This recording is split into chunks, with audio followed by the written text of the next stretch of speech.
someone who gets scared by a bear in the neighborhood. Call Joe Murray. I happen to trust Joe Murray. First time I ever met Joe Murray was at a Hooters. Welcome in 98.5 The Sports Hub. Let's do it all over again, Alex Barr. Let's go. Let's go. Round 2 of the NFL Draft officially underway, and the Buffalo Bills are on the clock. The Patriots pick next, and we'll certainly have live reaction to that. So we'll keep it here. Unless, how are the rounds? I know it's 10-minute first. It's 5 minutes. I would say unless they trade out, which is a possibility. That's a very valuable pick. We talked about this last night, picking right up where we left off. Unless they trade out, we should know by 7:15. Okay, so we'll keep it here. Why not? Full show tonight. We'll get the instant reaction to the Patriots pick in the second round.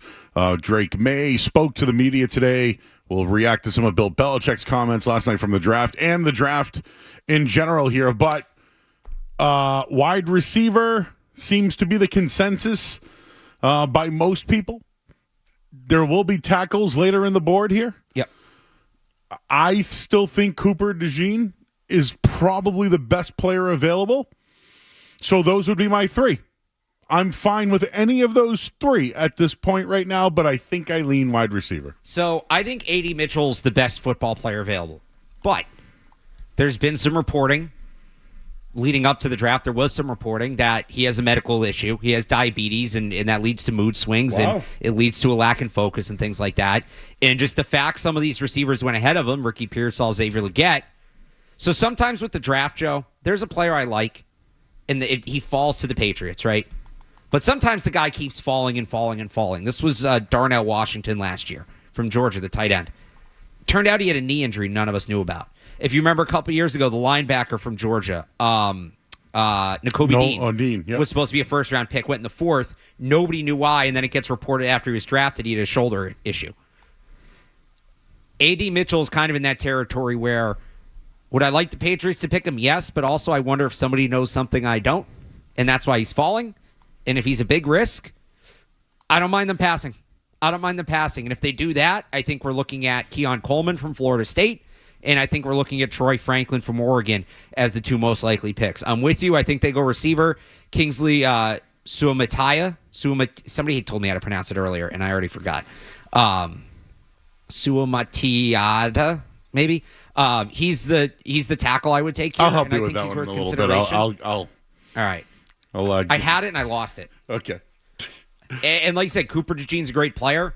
The fan base wouldn't love it, but I actually think he'd be a pretty good pick. I just don't think, they talked a lot yesterday about supporting Drake Maye and getting Drake Maye help and building the offense around him. You gotta walk the walk after you talk the talk like that. All right, so we're crunching a bunch in here because Buffalo's on the clock. But Albert Breer had a tweet a little while ago. Bills, Patriots, Cardinals have gotten a lot of calls on 33, 34, and 35. Course of business, having the top picks on day 2. Lots of good players left. Florida State wide receiver Keon Coleman is a name to watch early on here. So, yeah. Buffalo, Roger Goodell's at the podium. So he's going to kick this thing off. So we may actually not find so out we haven't started segment. yet. Okay, they're great. going to start. This is like a 6:30 NBA start. You know what I mean? Yeah. They tell you it's 6:30 and it's really 6:40. So I will say Michael Silver just tweeted. It does not appear that Deebo Samuel will get dealt right now. I was out on the Patriots on Deebo Samuel. I at least for tonight. Maybe tomorrow if you can deal a 4th or 5th round pick, sure. He's older, significant injury history. He's not a long-term answer. Ayuk, you want to trade this pick for Ayuk? Yes. But I think if you could do that, do that. Phil Perry, 44 seconds ago. Wait, hang on. Here we go. Been told we should be on our toes for a trade out at number 34. Very good. Tom Curran says the Patriots have been fielding calls to do exactly that. That is what they should do. We talked about this last night, Alex. The draft with all those quarterbacks, the draft has all of a sudden become deeper, and these might be the picks where we should have been talking about trades all for 5 months. Now the 34th pick. Hey, some of us have been talking about trading the 34th pick for 5 months. Yes, you have receipts at 98.5thesportshub.com. So Roger Goodell's kicking off the draft. It's in Detroit. They'll have a 5-minute clock for Buffalo. We'll probably take a break, come back, and then we'll have a long segment where we can give you the live reaction here. Just speaking about Buffalo quickly. Last night you had a Bills friend who was He's still texting. very upset. I like this want guy. an update on Jesse? Yeah, Jesse, the Buffalo fan. I like this guy. So he texted me this morning the Giardi report about Brandon Ayuk and Deebo Samuel to the Bills.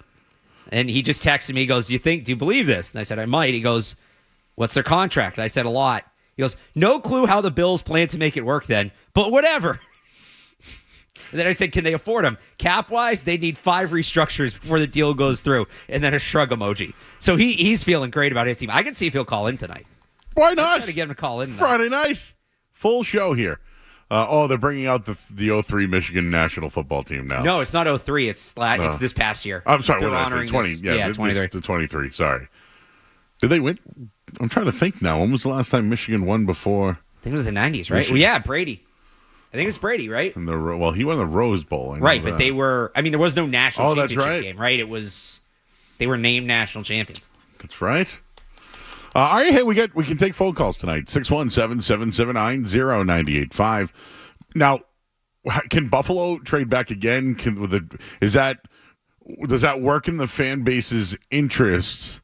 I still think they need a wide receiver. So for all the talk that you keep talking about, who the Patriots could take, Buffalo has a big impact on that decision. Absolutely, and I think that's why the Patriots are fielding calls. They probably have a guy they want, and if the Bills take him, they're going to move out.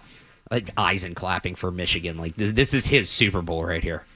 Yeah, that's going to have an impact on it. And I think it's the same guys because the Bills are kind of starting from scratch. Not only did they lose Stephon Diggs, they also lost Gabe Davis.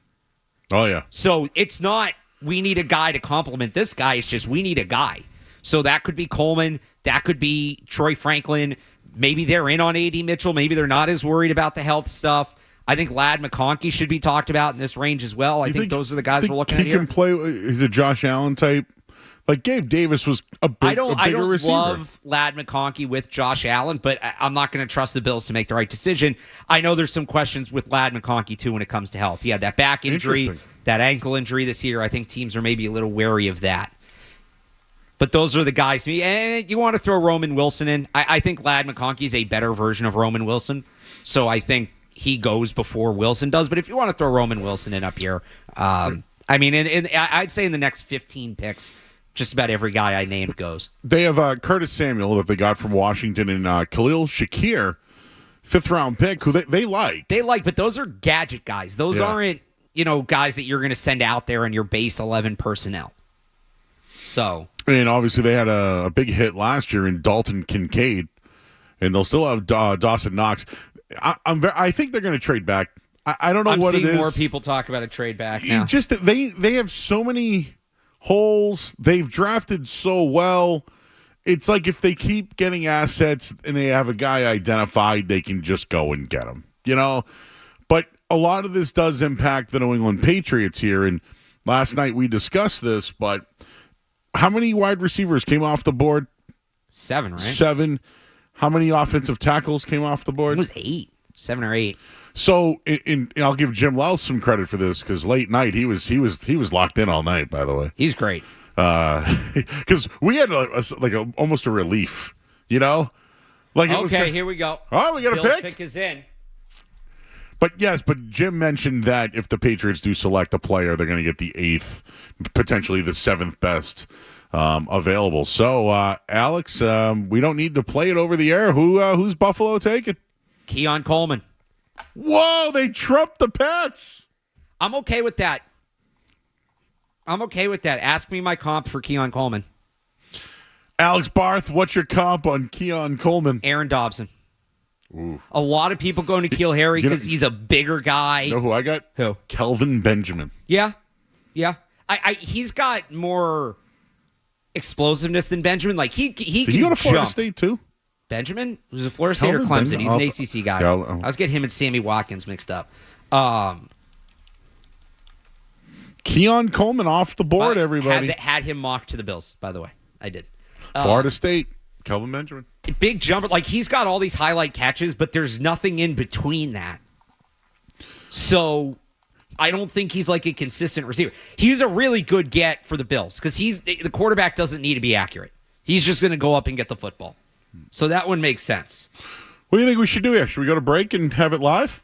We're recording on it anyways, so why don't we do that? We'll take a quick break. We'll get your reaction to the Patriots as well. Let's do it right now here on 98.5 The Sports Hub. More Joe Murray coming up on the Sports Hub.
now at pick number 34. And well, looks like we got some action. This is breaking sports news Powered by Valvoline Instant Oil Change. on 98.5 The Sports Hub. What do we got, Barthy? So according to Mike Reese of ESPN, the Patriots are moving down from 34 to 37. In exchange, they move up from 137 to 110. So no added picks, but they turn a fifth rounder and a fourth rounder. So they get pick 37 and 110. Yep. They give up the 34th that they were at, Yeah. and they'll swap 137. So they have now 2 fourths, no fifths, 2 sixths. They never made, under Belichick, they never made fifth round picks. If you go and look, like they never, and it was all specials when they did. They just had zero value in fifth round picks. I was wondering to see if that would continue. And this is with now. the Chargers, by the way. Yeah, and we have the pick from the Chargers. So I almost did this trade my mom. You already saw the I was Yeah. gonna. So considering that they've already drafted Joe Alt, I'd figure because they'd go wide receiver for the simple fact that they moved on from 2 of their top receivers. Am I right or wrong? Yeah, They went receiver. yeah. It was one of the guys we were just talking about. Go ahead. Lad McConkey, Georgia. Wow. So still no A.D. Mitchell. So Lad McConkey goes to the Chargers, huh? So they got Quint. So they're going to use him probably as a slot, right? You would assume. Yeah, so you have Quentin Johnson on the outside at the X. He can even be a Z, honestly. But it'll be Johnson and him, and then I think Josh Palmer probably is their third and 11. He did okay last year. So interesting. The Patriots have traded back, everybody. If you want to react to this, 617-779-0985. And this is perfect for us because we get to see now what the next few picks will be, Alex. So just to kind of, it's the NFL draft night, too. These are some really important picks tonight. Yeah. Considering everything that happened in round 1. 6 quarterbacks going in the top 12 has moved back first-round talent now. I think the Patriots have someone that they've identified, which is the reason why they probably moved back just the 3 spots and acquire a little pick now 110 in the third round. I believe they have another one there in the third round as well. So maybe that's where they Patriots or you're saying the yeah. Chargers? Who do the Patriots have? No, they have 1/3. They just have 68. Okay, so it's 68 But and they then do now now 110. have 103 and 110. So That's do what you it is. package one of those two and then one of 180 and 193 to maybe move back up into the third round? Could one, just to have fun with this one, Yeah. could one of those third round picks, third round 68, right? Yes. Would you trade pick number 68 for Deebo Samuel? No. How about 110? Yeah, especially now that they have 2 of them. So do you think they traded back because they've identified a guy, or that they now have some more leverage when it comes to attaining maybe a veteran receiver? Elliot Wolf said they wanted to add picks. So that's what makes this tricky for me because they didn't add any picks. I think maybe they identified a guy and just realized they could get him later.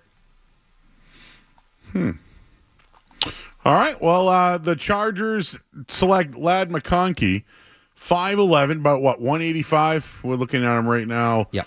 Juicy is one of the adjectives to explain him. Route, tempo, and inside outside. I like the kid.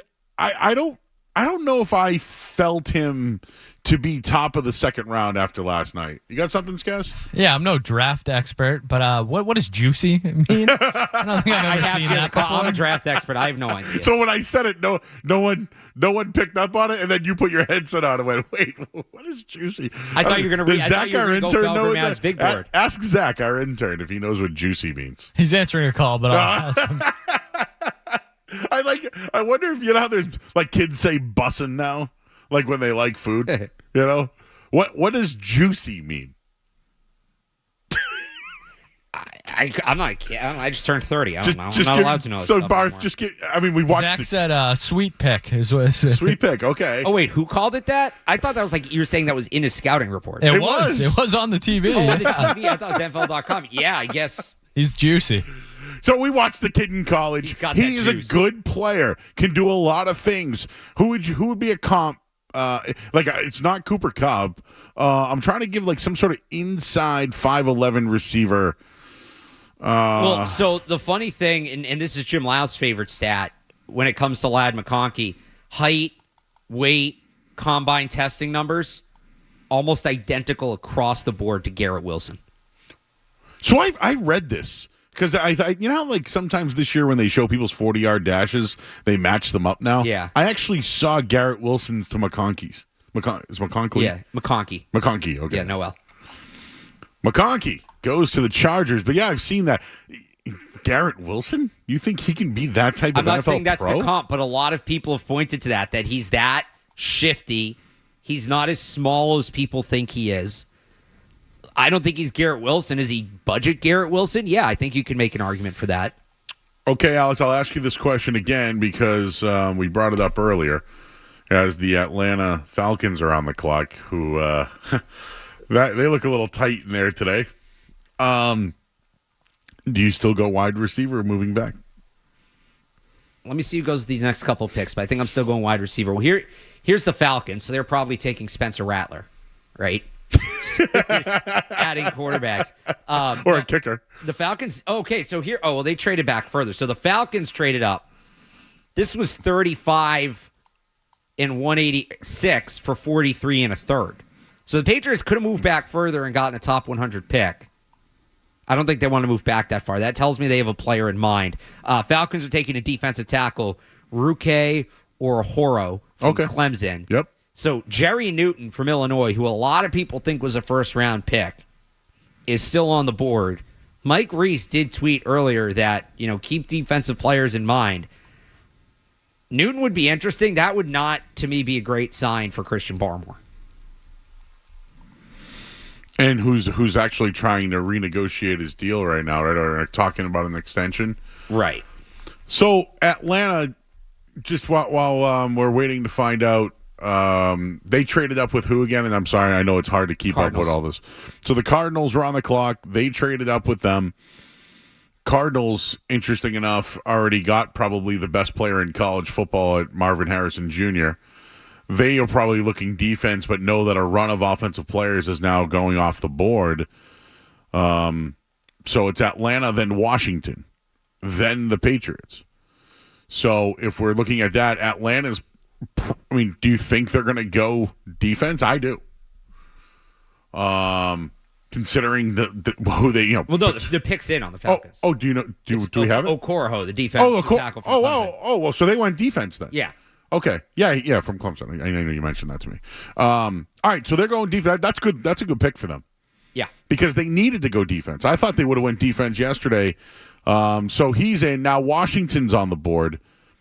I think they need, if I'm looking at their roster right now, they have this young offensive coach. Dan Quinn is the defensive-minded coach. There's plenty of defensive talent on the board. So I'm thinking defense for them, and could Cooper DeJean be an option for them there? Definitely. I think DeJean's definitely an option here. Thing is, too, if the Patriots want a wide receiver, Tennessee's not a receiver team. Carolina just took a receiver last night. Washington's probably not a receiver team. Green Bay's not a receiver team. Houston's not a receiver team. Arizona's not a receiver team. Vegas probably isn't. You can move back. Again, you have a ton of room here to move back if you want a receiver. And I mean, you risk getting jumped, obviously, in the order, but most of the teams coming up here are set at receiver. Got it. And can you believe that? We have a host not listening in the first... we both did that last night, where I said what the pick was, and we were debating it. No, it's funny because I'm like, all right, well, Atlanta's on the clock. And I'm like, well, Arizona was just there. They just took a defensive lineman. And in my head, I'm like, no, Joe, that's not what happened. Oh, the second round, man. Oh, and who will be picking for the Patriots tonight when they select their... It's Mike Onwenu. Ooh. It's in Detroit. It's his home city.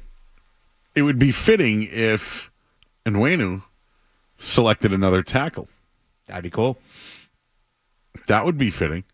Can you talk about some of the guys that did come on visits for the Patriots that are still available? They like to work guys out. We know that. They bring certain guys in because they want to look at them. It's more common than not that they have at least interviewed the kid and scouted them and had visits with them before they draft them. Actually, last year they only drafted 2 of the guys they had pre-draft meetings with. How'd you feel about their draft last year? I mean, Gonzalez was a great pick. I loved that one. Keon White's a good player. I don't know that it would have hammered the defense. Who are the 2 kids that met? Marcus Jones and Jack Jones. Okay. And that was 2 seasons ago.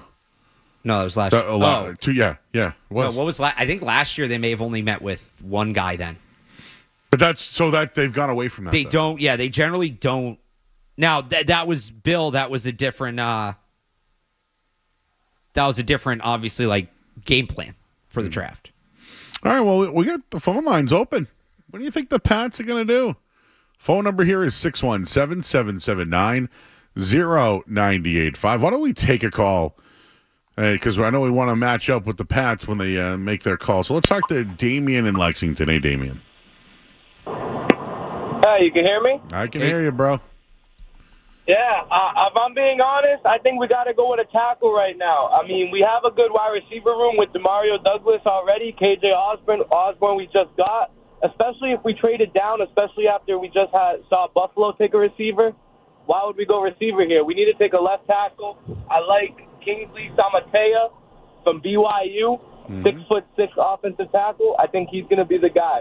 I think that's who we should take. Protect Drake Maye. All right, if we want to build around him, he's got to be safe. There you go. I like the kid. Well, he transferred, right, and then ended up at BYU. Is that correct? He played at multiple schools. Certainly was one of the, at least going into last season, I saw that he was a projected first, second-round pick. So yeah, he was considered like a fringe first-round pick. I'm trying to pull up his stats. And did he transfer? Did he might have – oh, no, he transferred from Oregon. But he only played 1 game there. Yep. And I was curious if there's a connection there with the old offensive line coach, for the Patriots. He would have been there with him. Yeah. So it's not sexy. Like when you say tackle, like we have callers saying, hey, take a tackle right now. He did do a visit, right, though? Or the Patriots have met with him, the tackle from BYU. Asumati, yeah. Yeah, so they've met with him. So at least to the point that our discussion here was in the past, whenever they met with a guy, they generally drafted him. As Barth just mentioned, the last couple of years, they've really only drafted 3 guys that they've met with. And I wonder if that's part of their new collaborative approach and listening to the scouts, if that's something that they take a look at. So while we get to look at the headlines, we'll pause, we'll come back, and maybe the Patriots will be on the clock. We'll do that next here on 98.5 The Sports Hub. Sports Hub headlines. All right, round 2 of the NFL draft underway. Keon Coleman going to Buffalo with the first pick of the second round left.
All right, back here 98.5 The Sports Hub.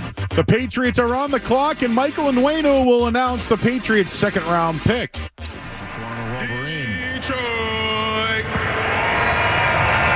What up, though, man? You hear me? It's an honor to be standing here, man. As a proud Detroit native, as a Cass Tech alumni, and a University of Michigan alumni, the national champs, man. Always. With the 37th pick in the 2024 NFL Draft, my New England Patriots select Jaylen Polk, receiver, Washington. Wow. They went out and got a physical. There you go. As you heard, a physical wide receiver. I know a lot about him, but Alex, why don't you give us the breakdown of Jaylen Polk from Washington? Super versatile receiver. So he can line up just about anywhere. And I'm trying to keep track of everything here. There was a report that they believe he can play the X at the next level. He's not a burner. He ran a 4.53 at the combine, but 6'1", 203 pounds, excellent vertical. This is a go up and get it receiver with a very diverse route tree, who's a good route runner. And I think they're going to try to turn him into the X. I think they're going to try to turn him into the player they basically wanted Devontae Parker to be when they traded for him 2 years ago, and obviously that didn't work out. He's 22 years old, so he's definitely on the younger side. He just turned 22 earlier this month. 2-year starter, transferred from Texas Tech, caught 69 passes for 1,200 yards and 9 touchdowns this year. He's going to be a threat in the red zone. He's going to be a threat in third down situations. Great at finding holes in the zone. Good pick. Again, there's clearly something up with A.D. Mitchell, and we just don't know what it is. I think A.D. Mitchell's a better version of this player, but the fact that nobody's drafting A.D. Mitchell, wow! Titans taking a big swing here. Sorry, I just saw that. Titans took T'Vondre Sweat. Oh, big defensive tackle, so he's off the board. Well, this is high even before. So he was projected to be like a fringe top 50 pick, and then he got a DUI 2 weeks ago. Yeah. They must he feel can really play. good I've about seen that. his workout. Just so we'll get you all caught up right now. The Patriots have selected Jaylen Polk. Tennessee just selected Sweat, the defensive tackle from Texas. But I'll give you just a quick rundown on Jaylen Polk. I've watched him so much. You mentioned it. He transferred from Texas Tech. He played a ton there. Transferred out, went to Washington. The thing with him was Rome Odunze is on one side. They got McMillan on the other. So really, he never had the chance to be an X receiver. But I will tell you this. I think that he, as the season went along and even into the college playoff, he kept ascending and ascending. So, Alex, I think this is a guy that he's continuing to progress right now and really does have a ceiling, meaning he's going to continue to get better here. Like, I don't think this is a guy that's going to struggle to run routes. He's solid. I've seen him play inside and outside. The speed isn't great. He's not slow by any means, but he caught a big touchdown right over the middle, and that's where I'm going with it. I still think Drake Maye was one of the better over-the-middle passers in college football a year ago. This kid was one of the best at catching balls over the middle last year. Fearless, tough receiver. So that's why I think they're going with him. Another thing I wanted to mention is when he works out, he's been working out with other ex-receivers such as CeeDee Lamb, Stephon Diggs. So when he's been going to workouts, he's working out with pros. This was like during his time when he was in college. So I think this kid's ready, and to your point, I think he can progress to be the ex-receiver. Yeah, and it sounds like that's the plan. Doug Kyde has, from a source, there's a belief he can play X in the NFL despite not being a burner. He, quote, can still threaten all three levels by manipulating tempo. Still feels a little Devontae Parker-ish, but if you can get the Devontae Parker that was putting Steph Gilmore in a blender in 2019, it's a good pick. Only negative I find out on Polk, because I got to be critical a little bit here. The receivers on Washington were double-teamed. Rome Odunze at times. McMillan really had some good games because of how they took away Odunze at times. But whenever I really watch Polk, he did blow by linebackers. He's fast. I mean, he's fast enough. Nobody's going to call him a burner. But I he's would fast not call he's him a not burner. Slow. He's just not fast. But if that's the whole thing, like if he's a deep ball catcher too. Like he's not just this guy that's 16.8 yards per reception. There you go. Well, that's everybody. I mean, that was Washington's offense. So I think he's tough. And the other thing too is he's got this edge to him. I don't know how to explain that. He's not soft. He's not going down. I've seen him spin out of tackles before for touchdowns. Like, this kid's tough. What do you got, Skaz? Would you like to hear Steve Smith talk about Jaylen Polk and give his NFL comp? Oh, let's hear it. Jaylen Polk, Washington Husky, number 2. My comp to Polk, which he runs just like him, is TJ Houshmandzadeh. He's not fast. He's not slow. He can play football. And we're going to go ahead and show you some tape right now. It's going to go in motion a little bit. Bang, bang, bang. Gets going. Just shows you, he got a little shiftiness to him. Against Michigan. Hands catch. Great extension. Look at that. Dow! Toughness. Popped up. Sits in the zone. Attacks the football. Now, he's not going to outrun very many people, but he's strong at the point of attack. He's strong with the football in his hands. That's what gives him that advantage. Eye and hand coordination cannot be taught. Jaylen Polk's ability to adjust to the football is excellent. So that's good. TJ Houshmandzadeh is a big boy. Actually, kind of reminds me of the kid Palmer we were talking about with the Chargers. Palmer's faster. Yeah. But he kind of reminds me, honestly, of like a more athletic Jacoby Myers. Now, that's not. I'll tell you who this pick is not good for. It's Juju Smith-Schuster. You have this guy in your offense already. This tells me they don't believe a ton in Juju Smith-Schuster, which we might have known anyway, just based on his performance last year. But so Doug Kyde broke this one, huh? I didn't see who broke it. He just had that. Where'd Doug go to school? I'm trying to remember now. Oh, yeah. I'm just saying, somewhere up we there. love Doug Kyde. We had him on the show this week. And who else has a connection to Washington as well? Steve Belichick. I don't know that it's. I think the connection is the Patriots' current wide receivers coach Tyler Hughes. There you go. Was a coach at Washington last year. I don't think it's a former Patriot that's now in Washington. I think it's a former Husky that's now in New England. There we go. So one of the wide receivers coaches this year was with Washington and Kalen DeBoer before this. So there's the connection.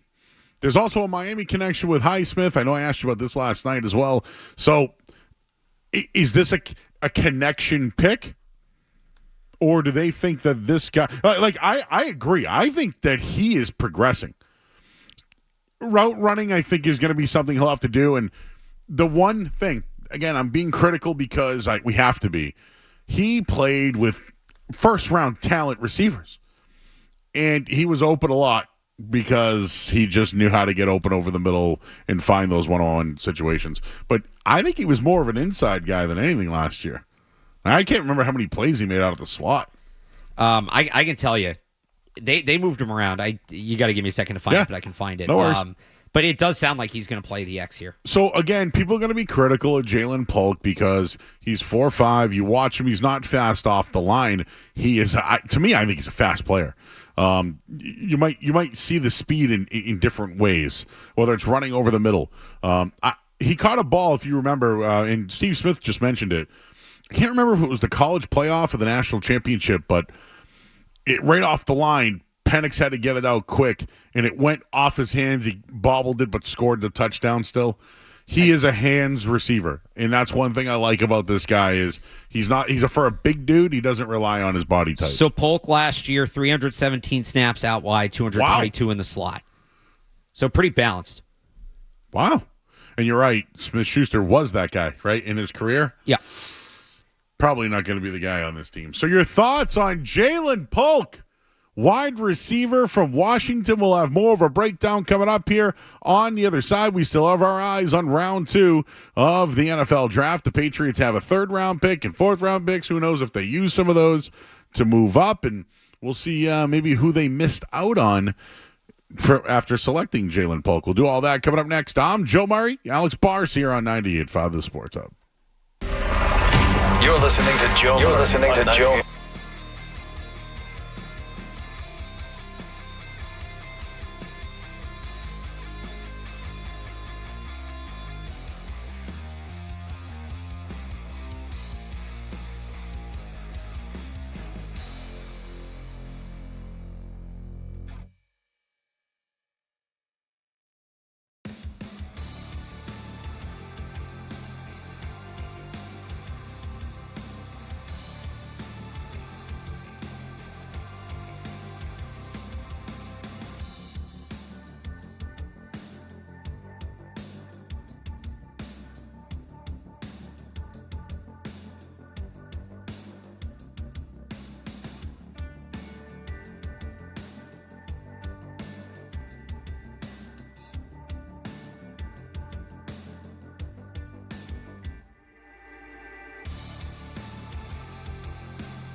.com.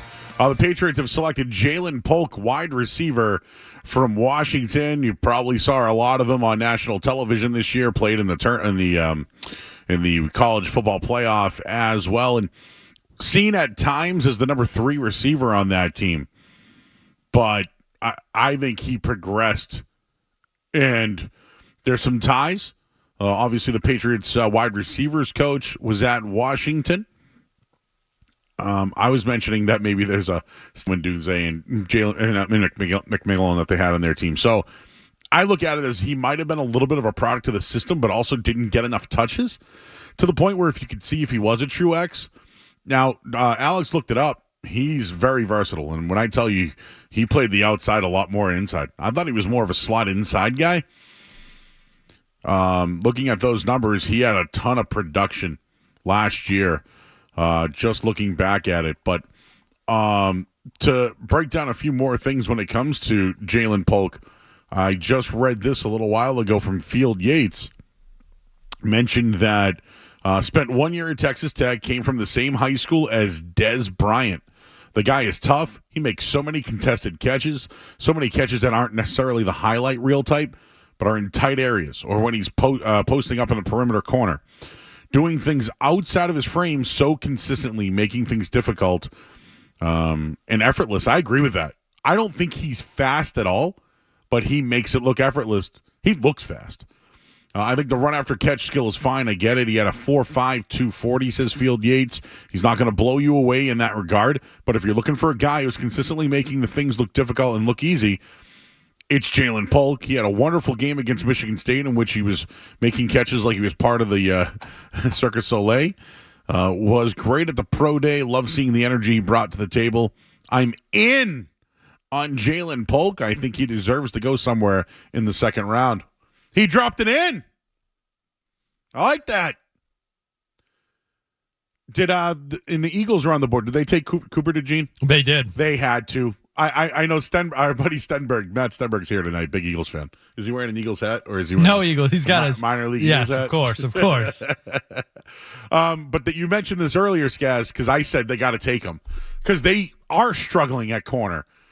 And yes, they drafted a corner in the first round, but this team needs defensive help. They need skill. How many guys got hurt last year on that team in their secondary? You might as well get 2 first-round talents to help out. You already spent your big money on A.J. Brown. You just locked up, Devontae Smith, and now Jalen Hurts is under contract, like a no-brainer for the Eagles. But I do think that DeJean was someone that was on the Patriots' radar. DeJean was someone that was on their radar. And I think he could have complimented Christian Gonzalez the way now that the Eagles have too. But look at their defense, right? They got Quinion Mitchell, Darius Slay, Jalen Carter, Jordan Davis. They've drafted well, the Philadelphia Eagles, no doubt about that one. But now in their secondary, right, they got Gardner Johnson this year at safety. They still got Reed Blankenship's a kid that they like. But when it comes to corner, they got Slay on one side. Avonte Maddox got beat a ton last year. It's a good move, and they still have James Bradbury on their team. So good for the Eagles. The Saints are now on the clock, and we'll keep you updated on all the picks throughout the night. But Jaylen Polk, newest Patriot, selected at number 37. How about the fact he went to the same high school as Dez Bryant and has a relationship? Back-to-back corners, Kool-Aid McKinstry to the New Orleans. Whoa, Kool-Aid! So we got to run on corners. And this is where the Patriots had a chance. So they're probably going to miss out on their corner. And Bill Belichick must be upset. Because Bill Belichick thought the Patriots' top 2 needs were quarterback, wide receiver, which they've done. The third one was corner, and now there's a run. So Kool-Aid McKinstry comes from Alabama. He now goes to the Saints. And I'm trying to think of another defensive player from Alabama that's gone to the Saints, but they've had plenty of Alabama players. But looking at the Saints right now, if you look at their defense, Adebo plays one corner, and they have Marshawn Lattimore, who was a former first-round pick. They need to complement him. They still have Tyrann Mathieu in the mix. Jordan Howden's on their team. They needed a corner, and wow, they ran into this one. So Cam Jordan, Demario Davis, we mentioned Tyrann Mathieu. They nice little defensive core now for the Saints, who were a fringe playoff team a year ago. They have their middling quarterback, but a nice move for them. So the Patriots will have one pick in the third round, but they did acquire an additional fourth-round pick today. So they have 4 fourth-round picks. They still could trade up if they identify a player. We'll get more reaction to the Jaylen Polk, and we'll keep our eyes also on what else is going on at the NFL Draft. Alex Barth is writing an article. You can check that out at 985thesportshub.com. And we'll get into hour 2 as we're here until 11 o'clock tonight. I'm Joe Murray here on the Sports Hub. WBCFM 81 bus from the Town Fair Tire Studio, the home of the Bruins, Patriots, Revs, and Celtics. On Maxi step back 3 is good. Boston's home for sports is 98.5, the Sports Hub, a Beasley Media Group station. Sports Hub headlines. Well, things are getting streaky at the NFL Draft, but the Patriots had the second pick in the second round. They traded back 3 picks, acquired a fourth-round pick. Keon Coleman went to the Buffalo. Ladd McConkey went to the Chargers. Ruke Okorora went to the Falcons. Jazan Newton went to Washington. And the Patriots selected wide receiver Jaylen Polk out of Washington. He played alongside Roma Dunze and Michael Penix, but has ties to the Patriots wide receivers coach. Jaylen Polk goes to the Patriots in the second round, pick number 37. Then a bunch of defensive tackles came off the board. Tavondre Sweat goes to the Titans. Braden Fisk, he goes to L.A. Cooper DeJean goes to the Eagles. So they get 2 first-round or 2 top cornerbacks. Kool-Aid McKinstry, he goes to the Saints. And Kamari Lassiter from Georgia just selected from the Houston Texans. So the Texans move back. They get a corner to go along Devin Singletary Jr. At the NHL playoffs right now, Rangers 2-1 lead after 1 over the Capitals. No score between the Predators and Canucks. Red Sox trail the Cubs right now 2-0. That game in the top of the 4th inning. And at the NBA playoffs, Milwaukee leads Indiana.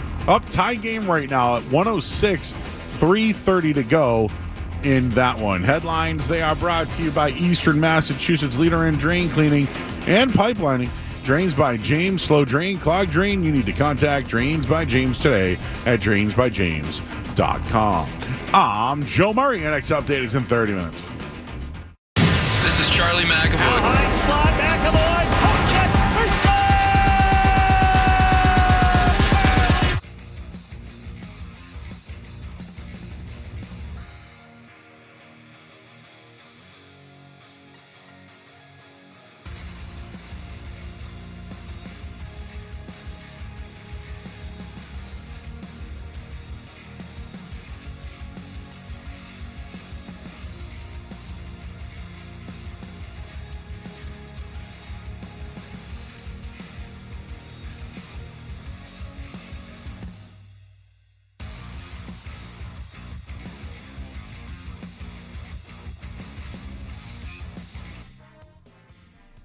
I don't know if you've seen this, Alex Barth. I know you've been writing. You've been in the I have collected thoughts on Polk when you want them, but I also want to catch up with the board. We'll get to those. So, okay. I do see we had some trades. We had a little run on defensive backs. So you saw, obviously, Coleman and McConkey go off the board, and then later on, Jaylen Polk. We've now seen 3 defensive tackles. You mentioned Tavondre Sweat. Braden Fisk went to the Rams. And now we've seen 3 corners go in a row. The Eagles traded up to get Cooper DeJean. I love that for Philly. What's up, Stenberg? I love that for Philly. They have like. See, you do. They have multiple needs in their secondary, but none of them are immediate. Cooper DeJean becomes a problem solver. 1 week you may need him to play boundary corner. 1 week you may need him to cover a running back. 1 week you may need him to spy a quarterback. 1 week you may need him in zone. You just kind of put him wherever you need him, and he'll be there and he'll compete. And then over the next couple of years he'll settle into a more permanent position. But the dude's just a football player. That's just what he does. He can even rush the passer a little bit. So for a Philly team that, has a pretty complete roster, I think they get ahead of it here and they give themselves a nice chess piece on top of that. And Kool-Aid McKinstry goes to the Saints. Yeah. Similar kind of player. Well, Marcus Lattimore is getting a little older, right? Yeah, I wonder if I think he's going to be more of a safety of a nickel. Oh, okay. McKinstry, but I wouldn't be surprised if they try to play him on the outside. Huh? Yeah, I'd say Tyrann Mathieu's a better, maybe that's the guy he's trying to replace. And then Kamari Lassiter from Georgia just went off. He went to the Texans, so now it's Singletary and Lassiter. Yeah, that's a good duo. I was talking to some people today that said Lassiter was not getting talked about enough with some of these other corners that fell. So not super surprised to see him go off the board when he did. And everything Houston touches right now turns to gold. So I'm sure he'll be a Pro Bowler and an All-Pro soon enough. All right, so we'll get our thoughts on Jaylen Polk. I kind of went into the whole, what I've seen from college and in his run here. Yeah, I'm looking at some people on the. We're on YouTube tonight, and we got a bunch of people watching in there right now. Love that. People love. We got another corner. Another corner off the board already as we're speaking. Yeah. Oh, and there's been 2 more picks, and the corner run is over. They added Max Melton from Rutgers, went to the Cardinals. Great pick. A Rutgers guy? Love Max Melton. A Rutgers corner that blocks punts, that is really good at blocking punts. Tell me who would have liked him. And then Jackson Powers-Johnson, who a lot of people thought was going to be a first-round pick. The center goes to the Raiders. The Raiders have a whole lot of nasty on that team right now. That team's going to be mean. You're not going to want to line up against that team. Well, all right. Well, let me give you some. Let me get you caught up on some things maybe you've missed while you've been in the bunker back there. But Field Yates had a write-up on Jaylen Polk. Yeah. That mentioned his time at Texas Tech, came from the same high school as Des Bryant. Tough, makes contested catches. Not so much highlight reel types, but catches balls in tight areas. Very good in the perimeter corner. And he can play on the outside. You mentioned the snaps that he had inside and outside. He's a run. He's not the best run after skill guy, but at 4'5", 240, he's not going to blow you away. But if you're looking for a guy who's consistently making the difficult things look easy, that's Jaylen Polk. And to me, yes, he doesn't look fast, but he does make things look easy. Yeah, he's physical, tough, all of that, fearless, going over the middle. Definitely a versatile player. He can line up in the slot. He can line up in the outside. This was one thought I had when I was back there, Joe. A lot. I don't want to say same player because people are going to freak out because this guy obviously did not have a very good year last year. But I think stylistically, in terms of what you would ask him to do, Jaylen Polk has a lot of overlap with Juju Smith-Schuster. Now, I think the idea is Jaylen Polk is going to do those things at a much higher level than Juju did last year. And that's the player they're trying to get here. But I look at this pick. Look, they got a pretty full wide receiver room right now. Demario Douglas, Kendrick Bourne, KJ Osborne, Juju Smith-Schuster, Tyquan Thornton. You add in Polk now, and he's a roster locked at 6. I don't think they're going to carry 6 wide receivers. Maybe Thornton's the odd man out. He has no more guaranteed money on his contract. But I wonder what this means for Juju Smith-Schuster's future with the Patriots. Well, a tough contract to unload. Well, I think it's burying a mistake with Jacoby Myers. It's almost like burying the football. Yeah. Juju will probably lock on with some team that, who knows, Buffalo, somebody that might just need a guy that, Kansas City. Or who knows what you know what I mean? But Pittsburgh, who knows? It's just I think that it's probably in the best. Plus, Juju Smith-Schuster's had a very clout offseason, if I may add that in there regarding Snapchat. But whatever. The thing is that this is now a guy who can do multiple things. Like Thornton, you want him to be an X, he might not be, right? This kid is progressing to be that way. So I think with him, with Polk, I don't know that he's ever going to be that true, like, number one coverage dictating wide receiver. But let's say, and this is a multi-year rebuild, and we all know this. Let's say they go out at some point between now and start of season, they trade for Brandon Ayuk. Or maybe next year they trade for a receiver. Next year they take a receiver at the top of the board. Polk is going to be a very, very, very good complementary receiver. And it looks like he's going to speak to the media any minute now. All right. So I'm gonna step out, jump on that call, report back. Hey, you can call in 617-779-0985. I also wanted to give this review from Robert Griffin III. He mentions Jaylen Polk, a jack of all trades and a master of taking advantage of his opportunities. He ate with over 1,000 reception yards despite having Rome Odunze and Jalen McMillan at Washington. He can play X, Z, or in the slot. The Patriots have a versatile wide receiver room and just got another one. So there's a compliment there by Jaylen Polk. A couple other reports out there. One reason why the Patriots went with Polk in the second round, they're valuing character in this rebuild. And Washington coaches rave about his character. Speed is just okay, route running okay, but he's the kind of guy you want in the building. So when I hear that one, I'm fine with bringing in a good dude and moving on from some guys in the room. To Barr's point, Juju Smith-Schuster, you're going to have to eat that contract, or somebody. Would somebody even take that? I don't know. But if it's about Juju Smith-Schuster, the only thing I really ever know about him is the guy that, was out on Snapchat pulling it out. So it's like, at this point, move on from him. You still got Thornton, who I'm not ready to quit on yet. But Bourne, who knows what his status would be. He should be ready to go for this year. Demario Douglas, they really liked inside the slot, so they need another outside boundary receiver. It's probably KJ Osborne. Probably is that guy. So if you need a rotating wide receiver, right off the bat, it's probably Jaylen Polk. He's probably that guy. And I'm not ready to move on from Thornton just yet. But having those two developing wide receivers, along with Osborne, who's a veteran. Yep. You know what? Let's hear from Jaylen Polk. Why not? He's at the podium. Let's hear from him. Awesome. Thank you. Congrats again. Appreciate Next question, Mike Kadlick. Hey, Jaylen. Welcome.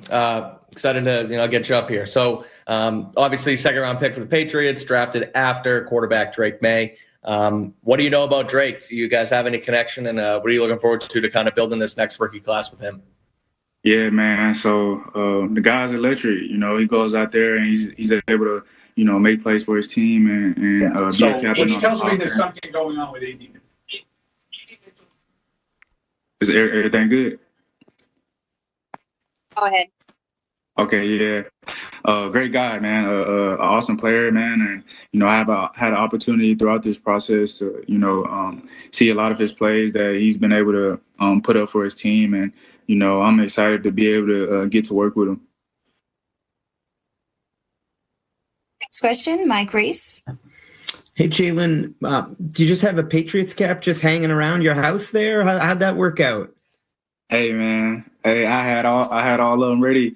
And, God was able to bless me to give me the opportunity to, be a part of a great organization. So, I'm blessed to have this hat on my head and represent them Patriots.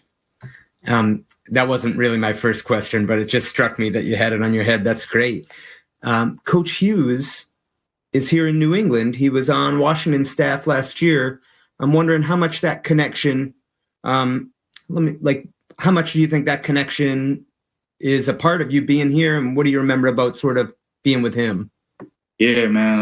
I just, remember him always being in the facility, always trying to build our team up and, find ways for us to go out there and win games. And, when you have opportunity to be around, great coaches like that who are determined to, get their players better and their team as well, it creates a championship team. So, it's a blessed opportunity to just be able to, be coached by, a guy that, loves to work and loves to win games. Next question, Alex Both. Hey, Jaylen, congratulations. I'm wondering if you have any relationship with any of the receivers currently on the Patriots.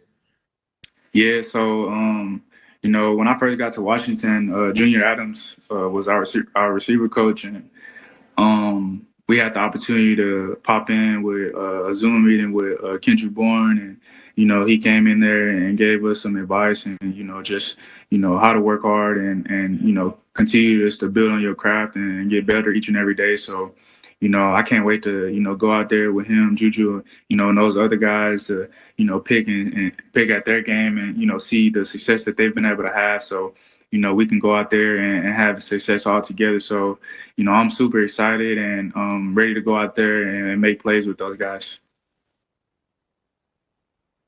The next question, Sophie Weller. Hi, congratulations on getting drafted to the Patriots.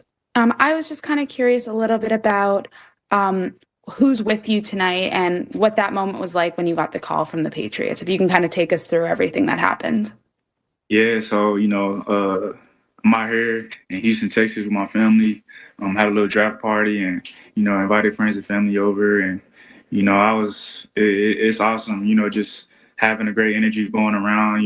This one of these moments where, you dream about. And, just for me to have the opportunity to live this dream is truly a blessing, and, seeing all the smiles and my mom, seeing the tears and, knowing all her hard work and my pops as well, like that they put in. So, it's an honor for, me to be able to represent the name that's on my back. And, I'm excited to go put even more, smiles on their face and for the things that, I'm about to go do for this team.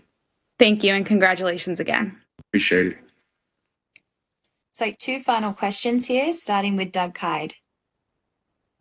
Hey, Jaylen, congratulations and welcome to New England.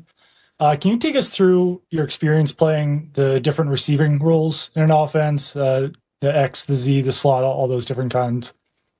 Yeah, I think, being an elite player, you got to be able to know how to move around and do different things and, be able to go out there and contribute, to your offense. So, being versatile, being able to move inside, outside, know what everybody's doing on the field is very important. So, I think it's my job to, know as much as I can, to go out there and make plays for those guys that are putting in work, each and every play. So, I want to put my quarterback in the best situation possible. So, I know I'm going to be able to go out there and make plays for him. So, and just being able to help other guys around me make their job easier as well. So, when that guy's lining up next to me, he can trust me, put in the trust in me that, I'm going to be able to know what I'm going to do. And, we can feed off each other and be able to communicate and help each other as well. And one other quick question. How much contact did you have with the Patriots before the draft? I had an opportunity to have a couple interviews and stuff. So it was awesome. And, I'm super excited to be a part of this organization. Thank you, Jaylen. We have a couple more questions here, so we'll go to Taylor Kyles. Jaylen, hello. Welcome to New England. Congratulations. Appreciate it. Watching that Washington offense, man, you guys were bombs away, a lot of success downfield. For your game specifically, I'm wondering, how would you describe your strengths and your ability to have success in that downfield role, especially with a quarterback like Drake Maye, who loves to throw those kinds of passes? My mindset is just be different. A lot of guys are putting in a lot of work.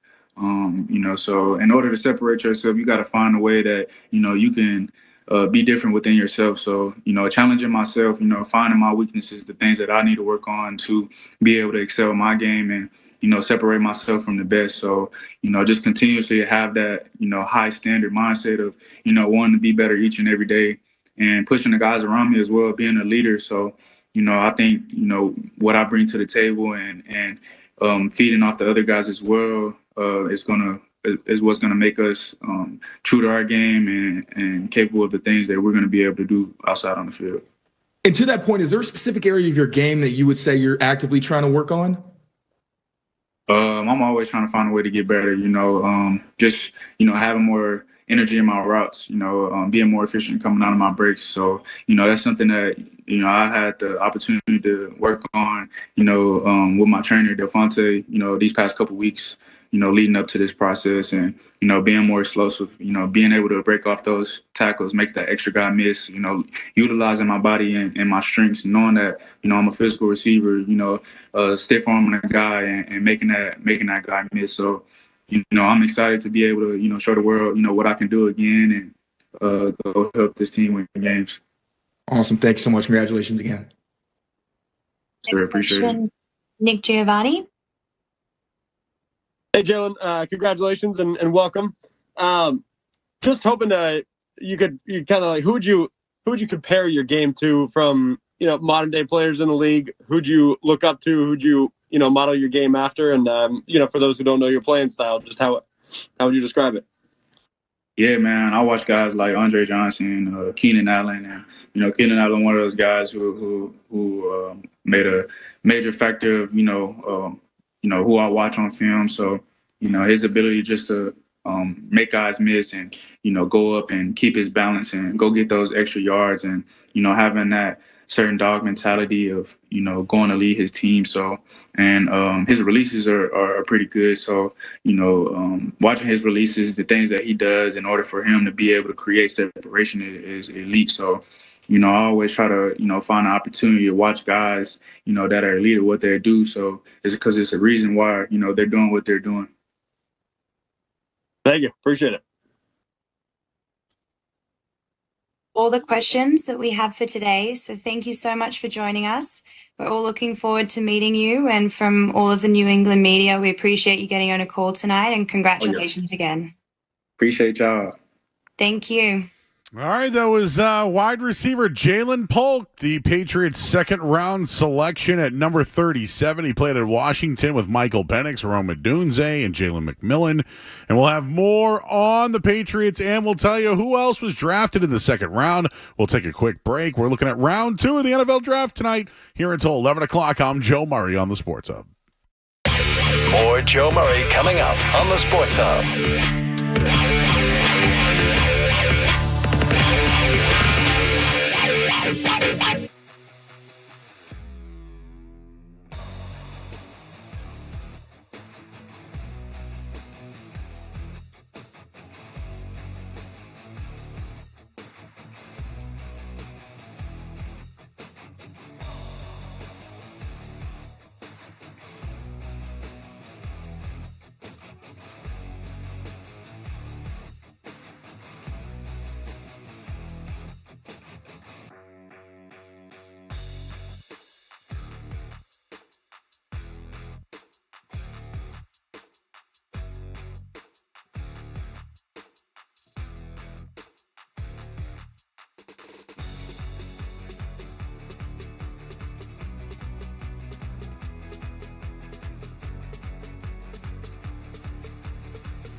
All right, back here at 98.5, the Sports Up. We got plenty of people following along tonight on YouTube. Appreciate it. Love that. Reading a couple of people. Everyone's talking about A.D. Mitchell. You know, plenty of rumors out there regarding A.D. Mitchell, but you mentioned his diabetes could be serious.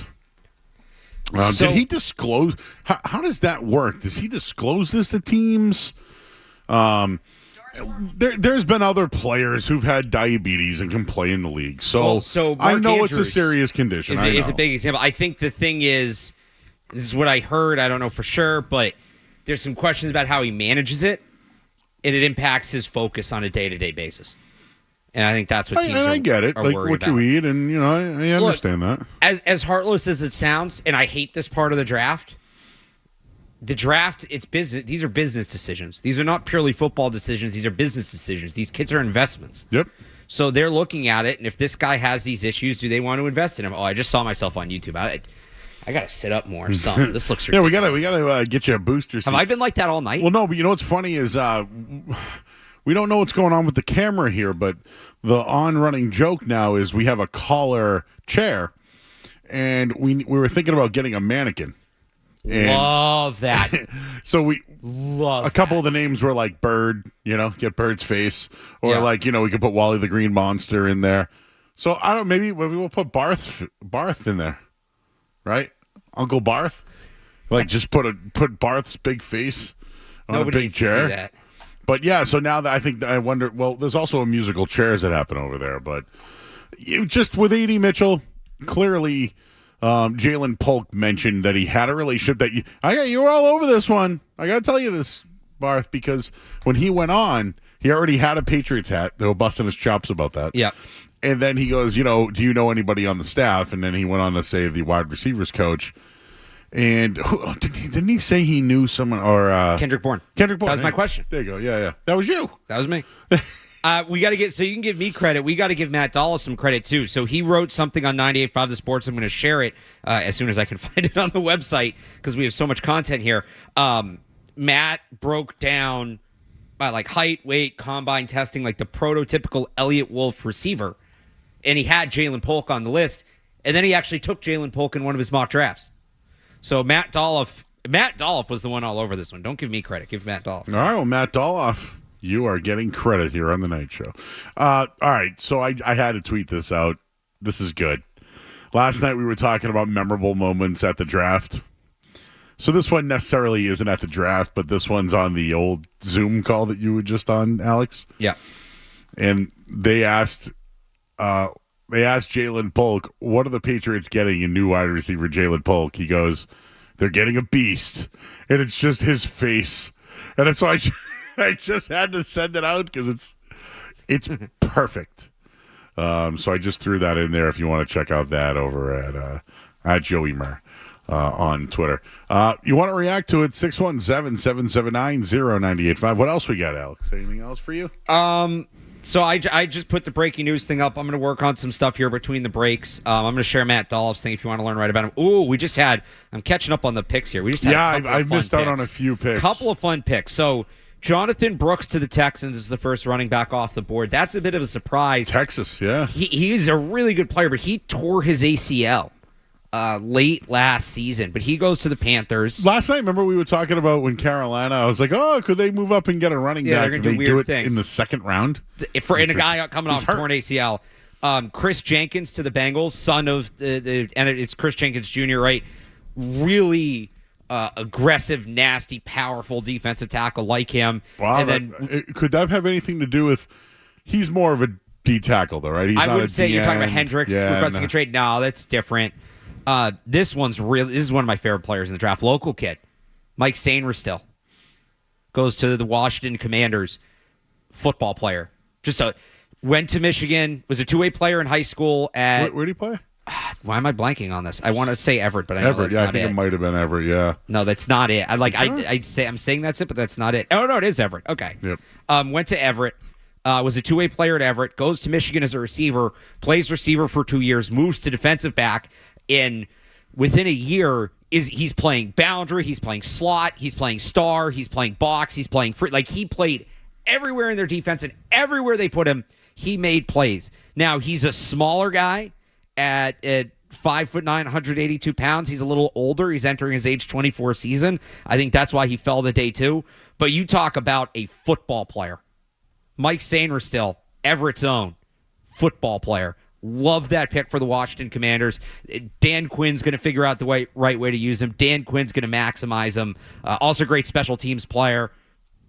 That's it. That's an awesome pick for the Commanders. Great job by them. All right, we'll get you caught up on everything happening. There's some other playoff games happening, too. There's one in overtime right now in the NBA. We're going to get you caught up on everything happening in Sports Hub headlines. And then we got a little highlight reel for you from Jaylen Polk. We'll talk more about the new wide receiver for the New England Patriots coming up after Sports Hub headlines. Sports Hub headlines. All right, Jaylen Polk, Washington wide receiver, selected at pick number 37 by the Patriots. They moved back 3 picks, acquired a 4th round.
Play fake by Penix. They brought extra rushers to the horns, and the throw's right on target. Jaylen Polk spins away. Jaylen Polk being chased and tackled by Terrence Brooks. 37 out of Spokane, Washington. Penix had completed the previous 7. Second down and 10. They're in field goal range. Pressure. He stepped away from it. Fires, and it is caught on the deflection. Jaylen Polk, the touchdown off the hands of Malik Muhammad. Polka, polka, polka, polka, polka, polka, polka, polka, polka. Love that here, Skaz and Stenberg back there tonight. I'm Joe Murray, Alex Barth here from 98.5thesportshub.com. Polka, polka, polka, John Candy. If you don't know that reference, Home Alone. You've seen Home Alone, right, Barth? Yeah, it's been a minute. I haven't seen it But in a you while. remember when they were the band? Yeah. And they had to get his mom home, and they were like, oh, you don't know us? We're the... Oh, what was the name of the I think the band? Patriots actually just tweeted that clip. Oh, they did? Yeah. Oh, yeah, yes. Yeah, that's where we got it from. Sorry. Polka, polka, The polka. Kenosha Kickers. There you go. There you go, Skaz. Oh, good pull. Led by one Gus Polinski. That's right. You don't know about us? The famous Gus and the whatever? Oh, God, I love John Candy. I could really watch him eat that big steak. Anyways, Jaylen Polk. Greg Bedard of the Boston Sports Journal gave a comparison. Says that the pick for Jaylen Polk reminds him of when the Packers selected Jordy Nelson. Your thoughts? That's a pretty solid comp. Physical receiver, field stretcher, more off physicality than off speed. Very reliable hands. Yeah, I think Polk's maybe a little bit bigger, a little bit more imposing, but along the right lines, I still go back to like a little bit more. He's not fast, but he's explosive, if that makes sense. He's like a more explosive Jacoby Myers is what I keep going back to. And I do think he has some ability to play the X. I still think they want him to be,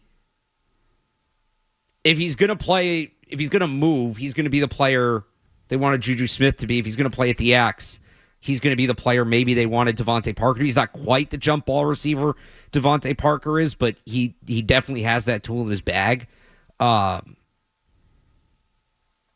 the other thing about him, he's smart. When they get zone, he's going to be a weapon because that's what he did a very good job of at Washington. He's not a great route runner. He's a good route runner, but he is very good at, when he's in his route, recognizing the coverage and being able to find space, knowing like, all right, if I could, making little adjustments in order to get himself more open. So he's not the most exciting pick. I don't know them doing jumping jacks on. I don't think he's a bad pick. I know a lot of people are wondering about A.D. Mitchell. I think there was just something there that we don't know, that he fell that far. And look, the Colts potentially are loaded on offense now because they already had Michael Pittman. They already had Josh Downs. Josh Downs had a really good year last year as a rookie, and you know where he played before. UNC with Drake Maye, right? So, and I think Alec Pierce is an inside guy for them, and I just you listen, for those who don't know A.D. Mitchell, he played for Georgia and was outstanding. Had big catches in the college playoff. He then transferred to Texas, and he was elite. And he runs some routes, Alex, that, like in basketball when you say you break someone's ankles? Yeah. This guy can do it whenever he wants. He can go up for balls in the back of the end zone, right? The little pylon in the back. How many times did that happen against Washington this year? And he caught one. He has this little swing move where he goes right near the line and can just be wide open in the back of the end zone. Any one-on-one coverage in the red zone, he is legit. He's fast. Anthony Richardson, Jonathan Taylor, Michael Pittman, as you mentioned, Josh Downs. Alec Pierce. Alec Pierce. They add this kid into the mix. Well, I mean, we don't really know what Anthony Richardson is, to be fair. But last year, he at least flashes. got. Yeah, we saw it. You know, the concussions weren't If great. Richardson can stay healthy and is the guy we think he is, look out. That's what I would say on this one. So good. Mitchell ended up going to a really good spot, and I think the Patriots got the guy they wanted. And we are getting a little bit of pushback tonight. Not so much anything we said from what the Patriots said. The Patriots liked Polk because he's a character guy. In the second round, I do believe that talent wins out over character. But I think that they already have some guys in the room. They want to set the culture. I was impressed when I heard Polk speak. I mean, you were on the call. He was great. I also, let's not act like they just picked, some scrub because they believe in his makeup. Like, he's a good player. He's a good player. I think the character is probably what put it over the top, but, I mean, he can play. I think that contested catch. Here's the thing about Drake Maye. His accuracy isn't one of his carrying traits. I don't think he's erratic. He's not Joe Milton, but you want a guy that can go outside of his frame and catch the football. That is a trait the Patriots are going to want to look for in their wide receivers now. Jaylen Polk can do that. That's what he does best. So I think it's the character thing, but I also think, and this is something they never did for Mac Jones, Jaylen Polk fits with Drake Maye. These two guys' skill sets match up, and that's important. I was just going to drop that knowledge. Maybe you've seen this already, but PFF has, of all the wide receivers with 50-plus targets, Jaylen Polk was 8th in deep catches. And I don't know if that you have his contested catch right there. That's pretty high, too. The rest of it is 10th in deep yards, 16th in contested. Yeah. Out of all the quarterbacks with 300 dropbacks, Drake Maye was 2nd in deep yards. Yeah, no, this is... Had they drafted J.J. McCarthy last night, had they drafted Bo Nix last night, I wonder if they take Polk tonight. Because he doesn't work as well with those guys. Or even Jane Daniel. This was a pick, I think, with Drake Maye in mind, which is absolutely what the Patriots should be doing. Complimenting the young quarterback with a wide receiver? What a concept! And again, have you ever heard of that before? I don't think the idea is Polk to be the number one. I don't think the idea is for him to be your Jamar Chase. Can he maybe be your T. Higgins? And then next year you go out, whether it's via trade, whether it's via free agency, whether it's through the draft. We're still going to be talking wide receiver in the first round next year. But you're going to have, because Kendrick Bourne, you don't know what's up with his knee. He's older, right? KJ Osborne's here for 1 year. Tyquan Thornton's contract is essentially up. He has no more guaranteed money. I think the idea here is you now have your 2 and your 3. And I know this sounds frustrating because people are done waiting for a wide receiver, but I think this is the plan. You have a high-end slot guy in DeMario Douglas. I think he's going to be a high-end slot guy in this league. You have Polk, who you think can be your physical contested catch, go up and get a guy. Now you just got to go out and get the one. And maybe that's the plan next year. We'll start talking about guys like, Luther Burden and Torrey Horton, and we can save all those names for next year. But before we go, I do have next year's mock draft. You did a mock draft for next year? I love it. Who do you have the Patriots taking? Well, I have them in a top 5 pick next year as well. But I would like to have some fun with that when things slow down a little bit here tonight. Yeah. So 617-779-0985. Drake Maye to Jaylen Polk. How's that sound? Does it have a ring to it? Maye Polk? Maye Polk. Maye Polk. Maye Polk? No? I'm not hearing it. No one's feeling it. All right. You could mash them together. You have Maye and Jaylen. Malin, maybe there's something there. Malin. Or Dolk. Yeah, let's not go with Dolk. Drake to Jaylen. I feel like we're going to be hearing a lot of Drake music. I don't know why. I feel like I have that. What about this is Seinfeld? I've seen a million times today. Love the Drake. Yeah, love the Drake. How can you not love the Drake? Now that Jaylen Polk's in the mix and we've looked at the QB room, is the Deebo Samuel stuff still on the table? We'll talk about that coming up next here on 98.5 The Sports Hub. You're listening to Joe Murray.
know what it was. It just felt like this kid always has been destined to be a quarterback in the NFL. Yeah, there's definitely I can like see when that. Drake Maye was born, right? He comes from a family of athletes, like it all. Yeah, it's in his blood. His dad's a thoroughbred for sure. But it's just like this kid, he was the youngest, while the other brothers were fantastic athletes. He's the one that was going to be the golden child.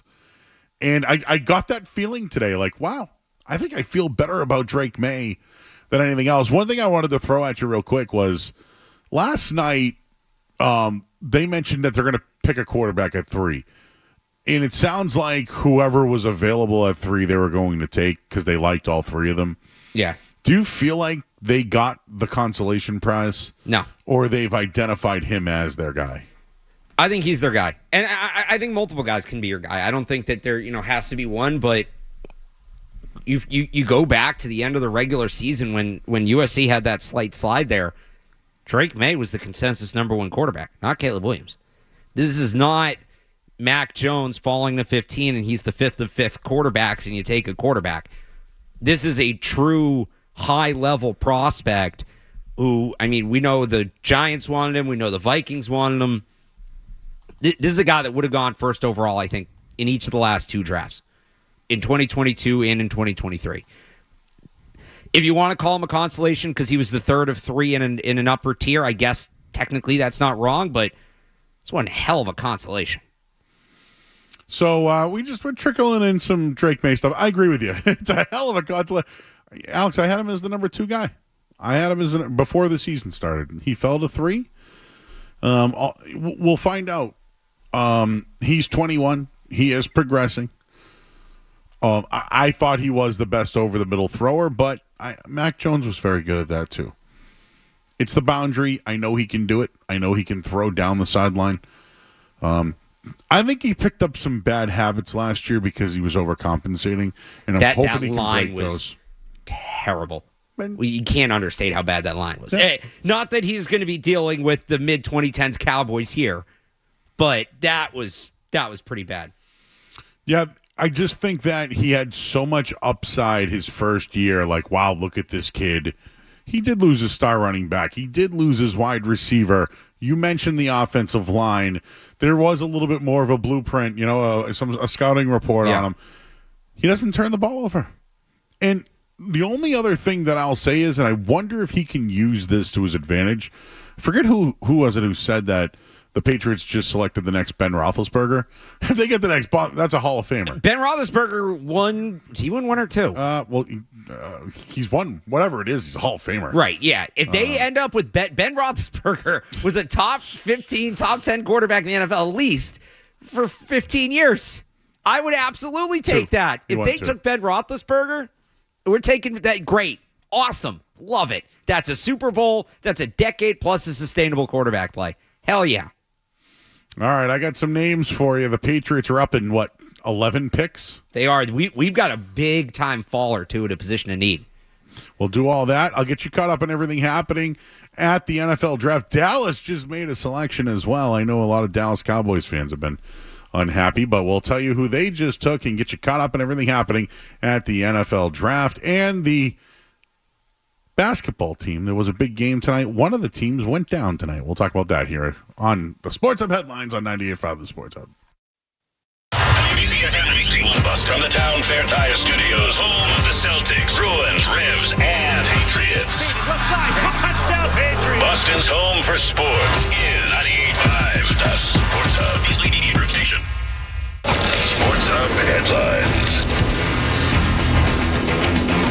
All right, let me get you caught up in some non-football stuff quickly. Red Sox trail the Cubs 5-1 in the seventh inning. In the NBA, the Pacers went down tonight. The Pacers, took down the Bucks 121-118 in overtime. They now lead that series 2-1. Mavericks have a 34-32 lead over the Clippers. Later tonight, Suns, they're down 2-0. They take on the Timberwolves. In the NHL, you got the Rangers up 3-1 on Washington. Vancouver 2-0 at Nashville. Later tonight, Jets, Avalanche, Oilers, Kings, Bruins. They play tomorrow night along with the Boston Celtics. And at the NFL Draft, the Patriots did select Jaylen Polk from Washington with their 37th pick. They traded back 3 picks and acquired another 4th-round pick. Some other big names just off the board. Keon Coleman went to Buffalo. Ladd McConkey, he went to the Chargers. Cooper DeJean went to the Eagles. Kool-Aid McKinstry went to the Saints. And AD, our boy AD, went to the Colts. AD Mitchell, he went with the 52nd pick. And Marshawn Nealand, the latest pick from the Dallas Cowboys, he went to Western Michigan and was an edge rusher. And Patrick Paul, who was linked to the Patriots, a big tackle from Houston, went to Miami. Headlines, they are brought to you by Eastern Massachusetts leader in drain cleaning and pipelining. Drains by James. Slow drain, clog drain. You need to contact Drains by James today at drainsbyjames.com. I'm Joe Murray. Your next update in 30 minutes. Listen to it, laugh at it, get mad at it, agree with it, argue about it. It is Boston Sports. Boston Sports. And it is all we do. 98.5 The Sports Hub.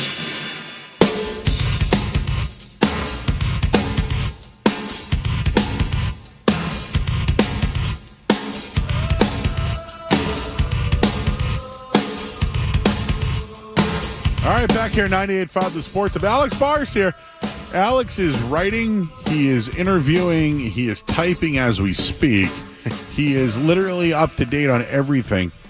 So he's all over the place.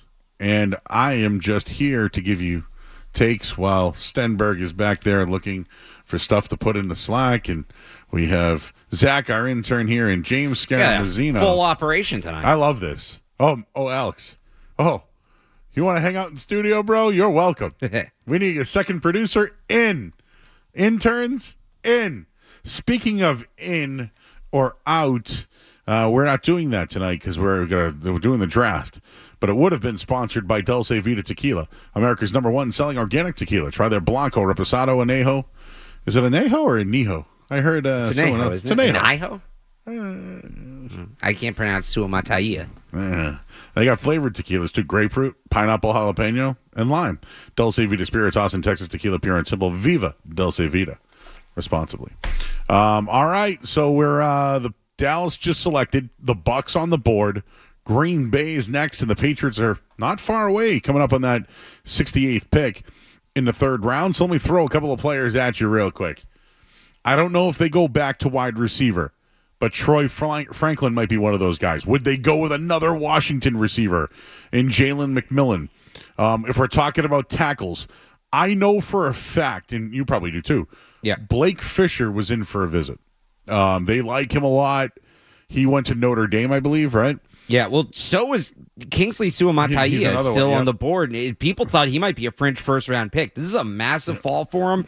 He was kind of banged up last year, so that's worth taking note of. But he can play. Like, he's got tremendous upside as a potential swing tackle.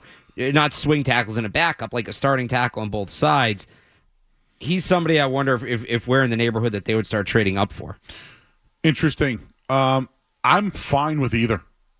If they go Fisher or Suamataia, is that right? Suamataia, yeah. Suamataia. There you go. I'm fine with either. There's another one, Rosengarten. Tell us about that kid. Roger Rosengarten. So he's been a big riser. He had a really rough national championship against Michigan, like a really rough national championship. And I think that soured a lot of people on him. And look, it's a part of the evaluation, but it's not the whole evaluation. I think once people started going back and watching his full body work throughout the year, they realize this is a guy that is a blindside right tackle, so he has the potential to play both left and right tackle. Very athletic, very technically sound. He'll need to get bigger. He'll need to get a little more physical, but he could end up being a steal. Some people think he's going to really end up being the steal. Now, Suamataia falling this far kind of changes that, but I'd put him in the category Rosengarten, honestly, Suamataia too, of probably not a day one starter, but certainly a guy I think that could be a year one starter. So there's three tackles. I mean, right now, if you're looking at your next pick for the New England Patriots, it's probably a tackle. But let's play the game. This is a kid I personally love. I thought Missouri was so good at football last year. Like they turned their team around. I really like the kid Rakestraw. He did. He hasn't. Oh, that's right. He hasn't gone. So he was. They think about the conference he was in. Yeah, he held down all those receivers there. This is a personal like now. I don't know if he's a fit, but I think tackle's the way to go. They can get a compliment at wide receiver if they want to. Meanwhile, Blake Fisher went to the Texans. Oh, Blake Fisher's gone, huh? He just went to the Texans. Yeah, there you go. Wow, Nick Caserio. Suamataia, he went behind Patrick Paul, who I really like. They might have to trade up. You mentioned that. They might have to do that. We're in range, so let's be patient here. On Rakestraw, Felgren has big board pick, first and foremost. Oh, really? Yeah. Reminds me a lot of Jonathan Jones, which could definitely end up being relevant. Jones is, getting older. He's in a contract year, can play on the boundary, can play on the slot, a little shorter, but very physical. There's two reasons I think he's fallen. One, he's dealt with some injury issues in his career, and that's always a red flag to teams. Two, the NFL is terrified of corners without on-ball production in college. They want to see, for whatever reason, like if you just shut guys out week after week after week, they get nervous.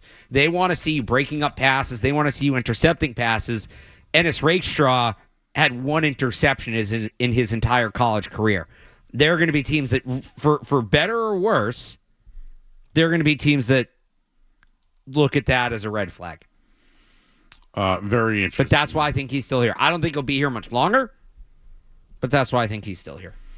All right. You can certainly call in if you'd like. The phone number is 617-779-0985. We're giving so much information out. I don't even know if people want to come in. People are in our chat tonight, and someone asked about the tight end from Penn State, Theo. Yeah, Theo Johnson. What do you know about him?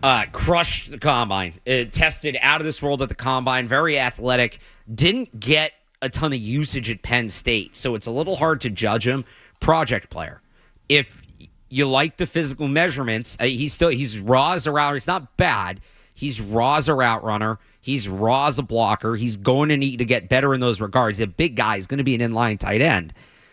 You just got to coach him up. He has starter caliber potential, but probably not till year 2, maybe year 3. You could argue I'm seeing myself again on the YouTube. It's insane how low. You could argue, that's the kind of guy the Patriots need. Hunter Henry's on a 3-year deal, and he takes over. I don't think we're talking about him till tomorrow, though. I don't think we're talking about him till tomorrow.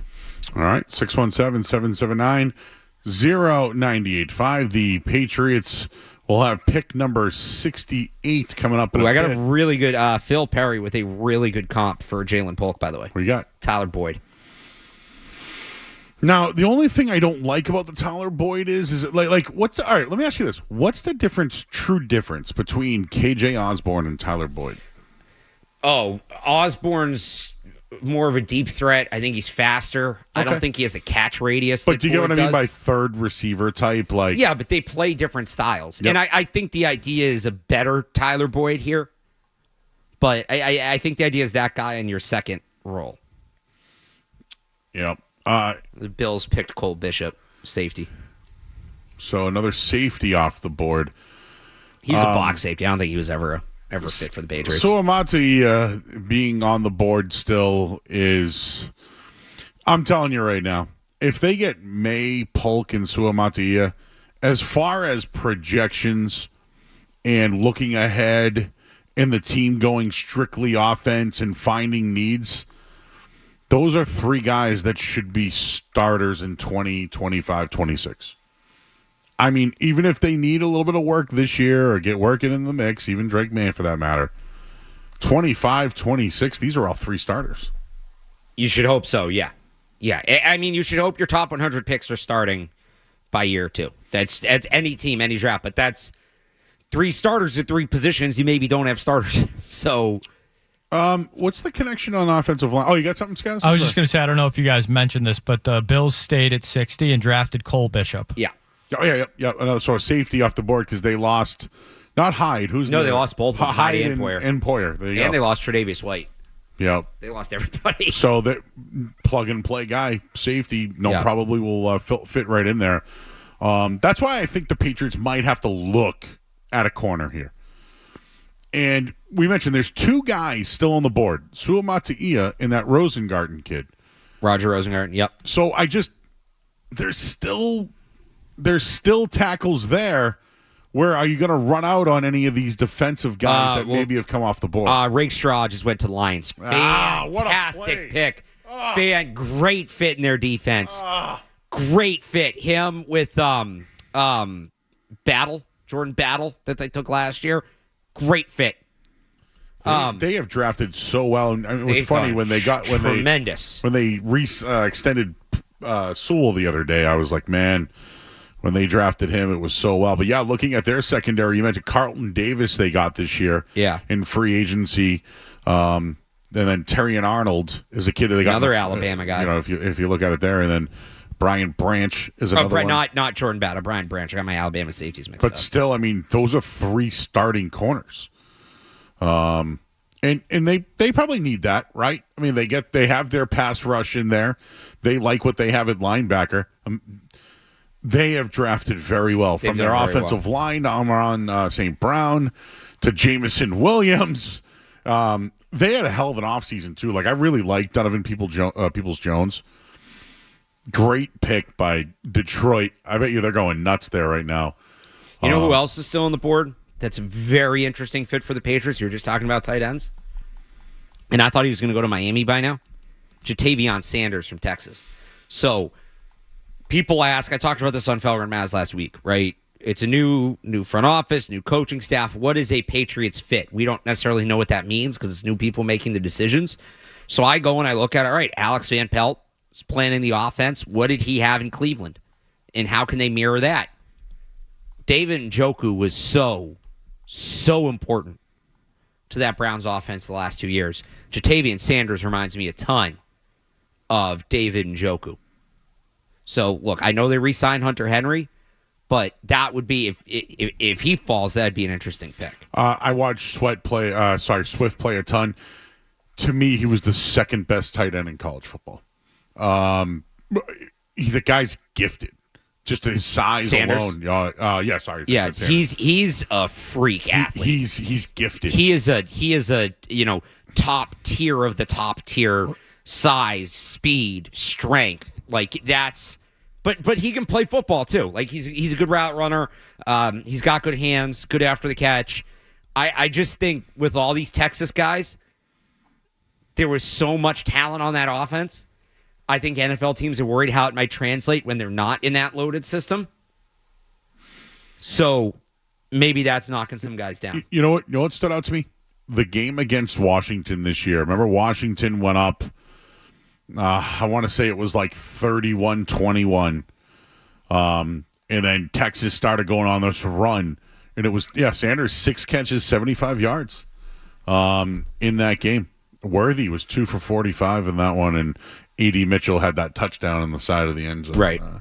In that game there. But, Sanders, I do think, was the best pass catcher that day. Averaged 13 yards.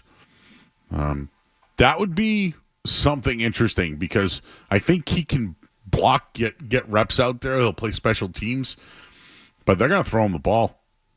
I don't know. Is it too early to go tight end, considering the needs that you have with corner or tackle? Well, Elliot Wolf said he wants to weaponize the offense. He wants to get help for Drake Maye. If that's the plan above all else, no, it's not. This would actually be a value pick for Jatavian Sanders. If they're more worried about rounding out the roster, I wouldn't take a tight end here. But at the end of the day, the NFL draft's about adding good players. Jatavian Sanders is a very good player who fits your system, who will help your rookie quarterback. Does it fit an immediate need? No, but I think it's a totally justifiable pick anyway. Joe's in Charlotte. Hey, Joe, you're on the Sports Hub. Man, I got to tell you, them trading out and then not taking Ladd McConkey is mind-boggling. This kid Polk, he's a space shot. Half the time when he was on the field, he lacks any concentration at all. I've watched tons of their games, watched tons of Ladd McConkey's games. It's a no-brainer. Ladd McConkey was the pick at that point, and I can't imagine why they didn't take him. I think they like Polk. They had a relationship with him. He's a character guy, and I think maybe they see more upside in him becoming. They like him as a Z. They think he can be an X. Yeah, I think there's more upside. I think they see him as an X. Ladd McConkey was not playing the X. I also think they were worried about Ladd McConkey's injury history. Polk may have, and I didn't think Polk was that much of a space shot as he said on the field, but he was on the field. Ladd McConkey struggled to stay on the field. Keep that in mind. That's another one there, and they can't have guys in the tub. They can't. They can't afford. They needed safe picks in the sense that they need guys that they can rely on. And Ladd McConkey is not. And I think that's the same reason they didn't take A.D. Mitchell. They want guys they know they can count on. Polk is a dependable player. Everybody at Washington talks about that. Everybody who was around that Washington team talks about he was a reliable player. He's a consistent player. That's what I think the value is there, and that's what I think they were looking for. Tyquan Thornton wasn't that. N'Keal Harry wasn't that. That's where this pick is a departure. Roger Rosengarten off the board. Off the board ahead of Suamataia. To the Ravens. What a pickup. He's such not a Ravens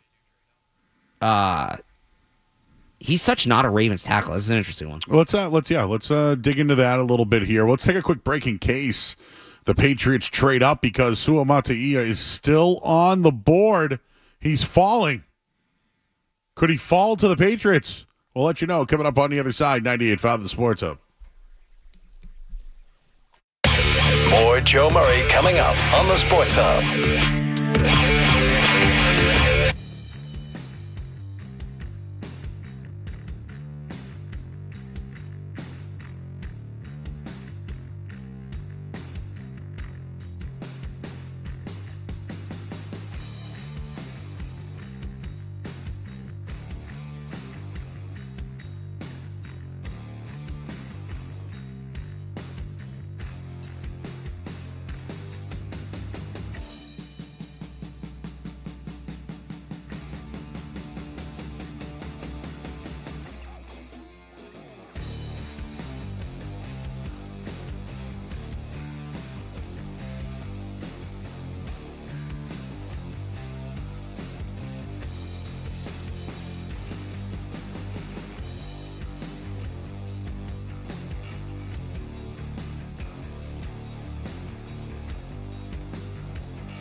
Our buddy Kingsley Suamataia.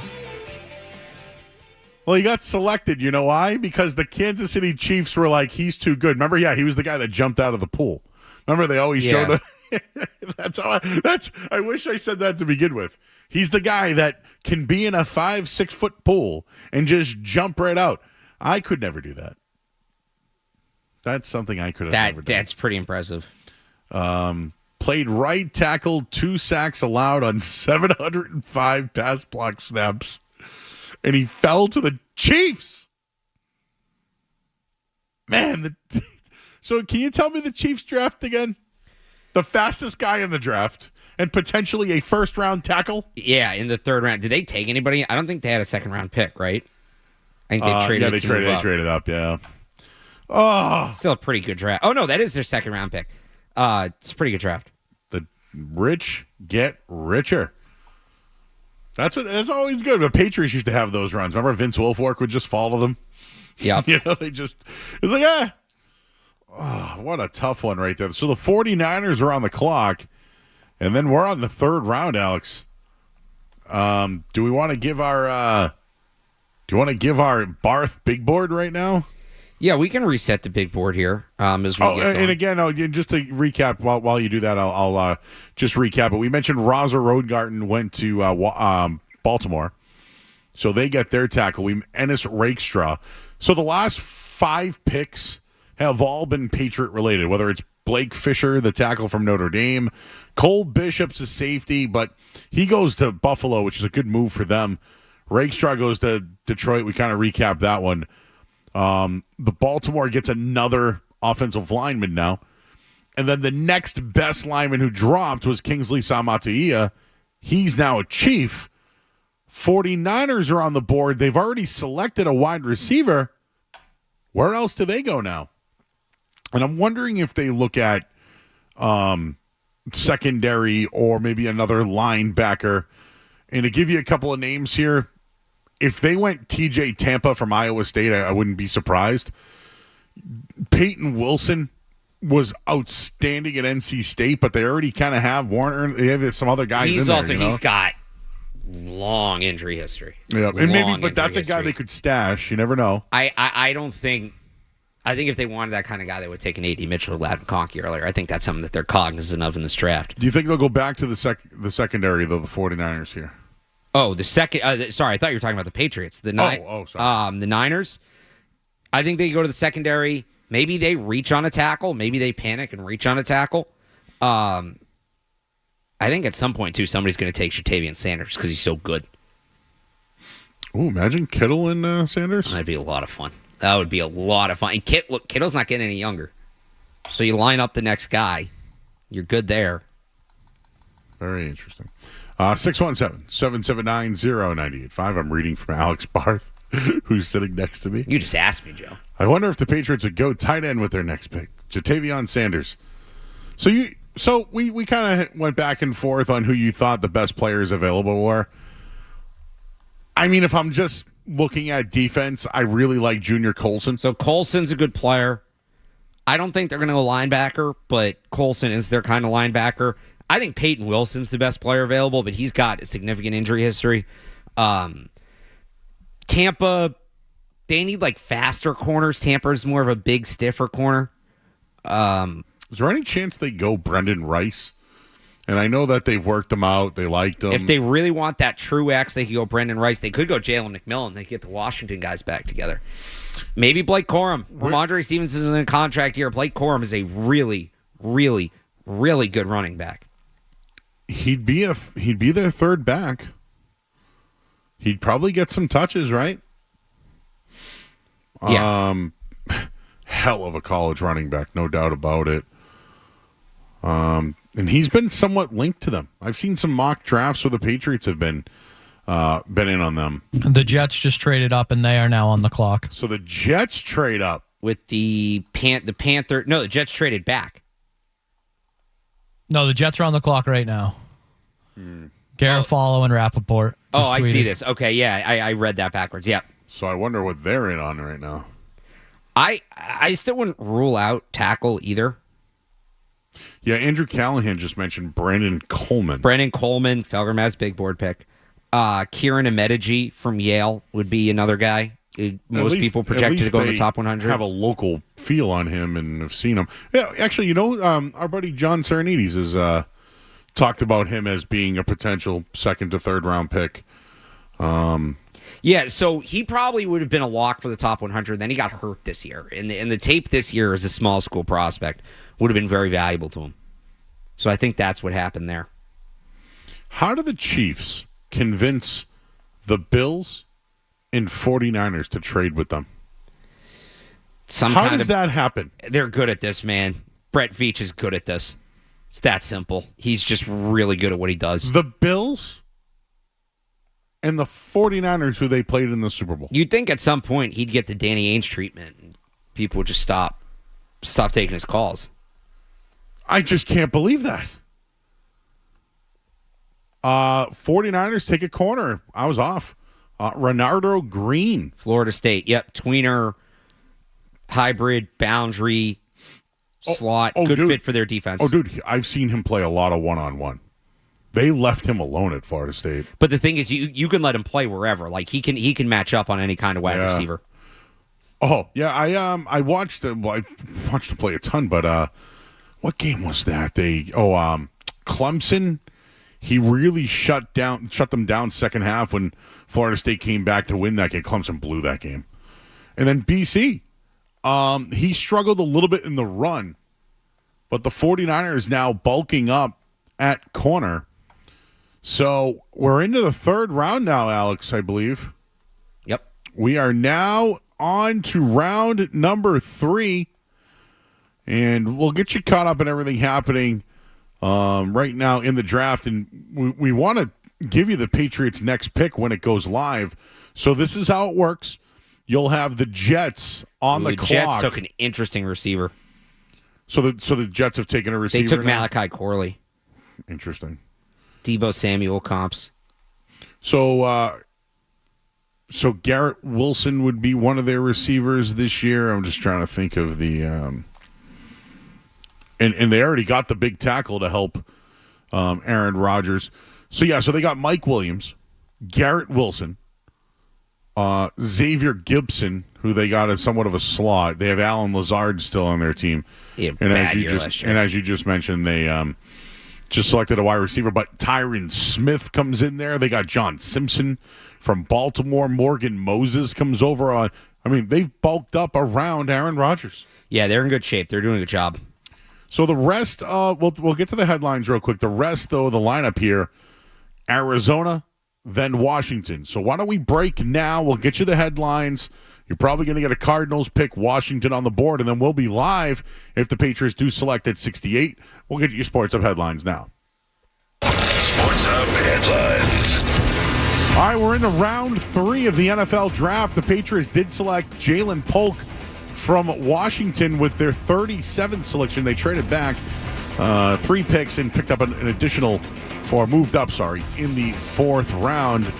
And the Pats will select at pick number 68, 3 picks away. At the NBA playoffs, Pacers took down the Bucks 121-18 tonight. They're up 2-1 in the series. Mavericks have a 54-41 lead on the Clippers. That series tied at 1. Suns trail 2-0 in the series against Minnesota. They tip off tonight at 10:30. In the NHL, Rangers up 3-1 on Washington. Vancouver 2-0 on Nashville. Later on tonight, Jets at Avalanche, Oilers, and the Kings. And the Red Sox in action against the Cubs. They trail 7-1 in the 8th inning. Headlines, they are brought to you by...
He's out of Florida State. So our second running back off the board.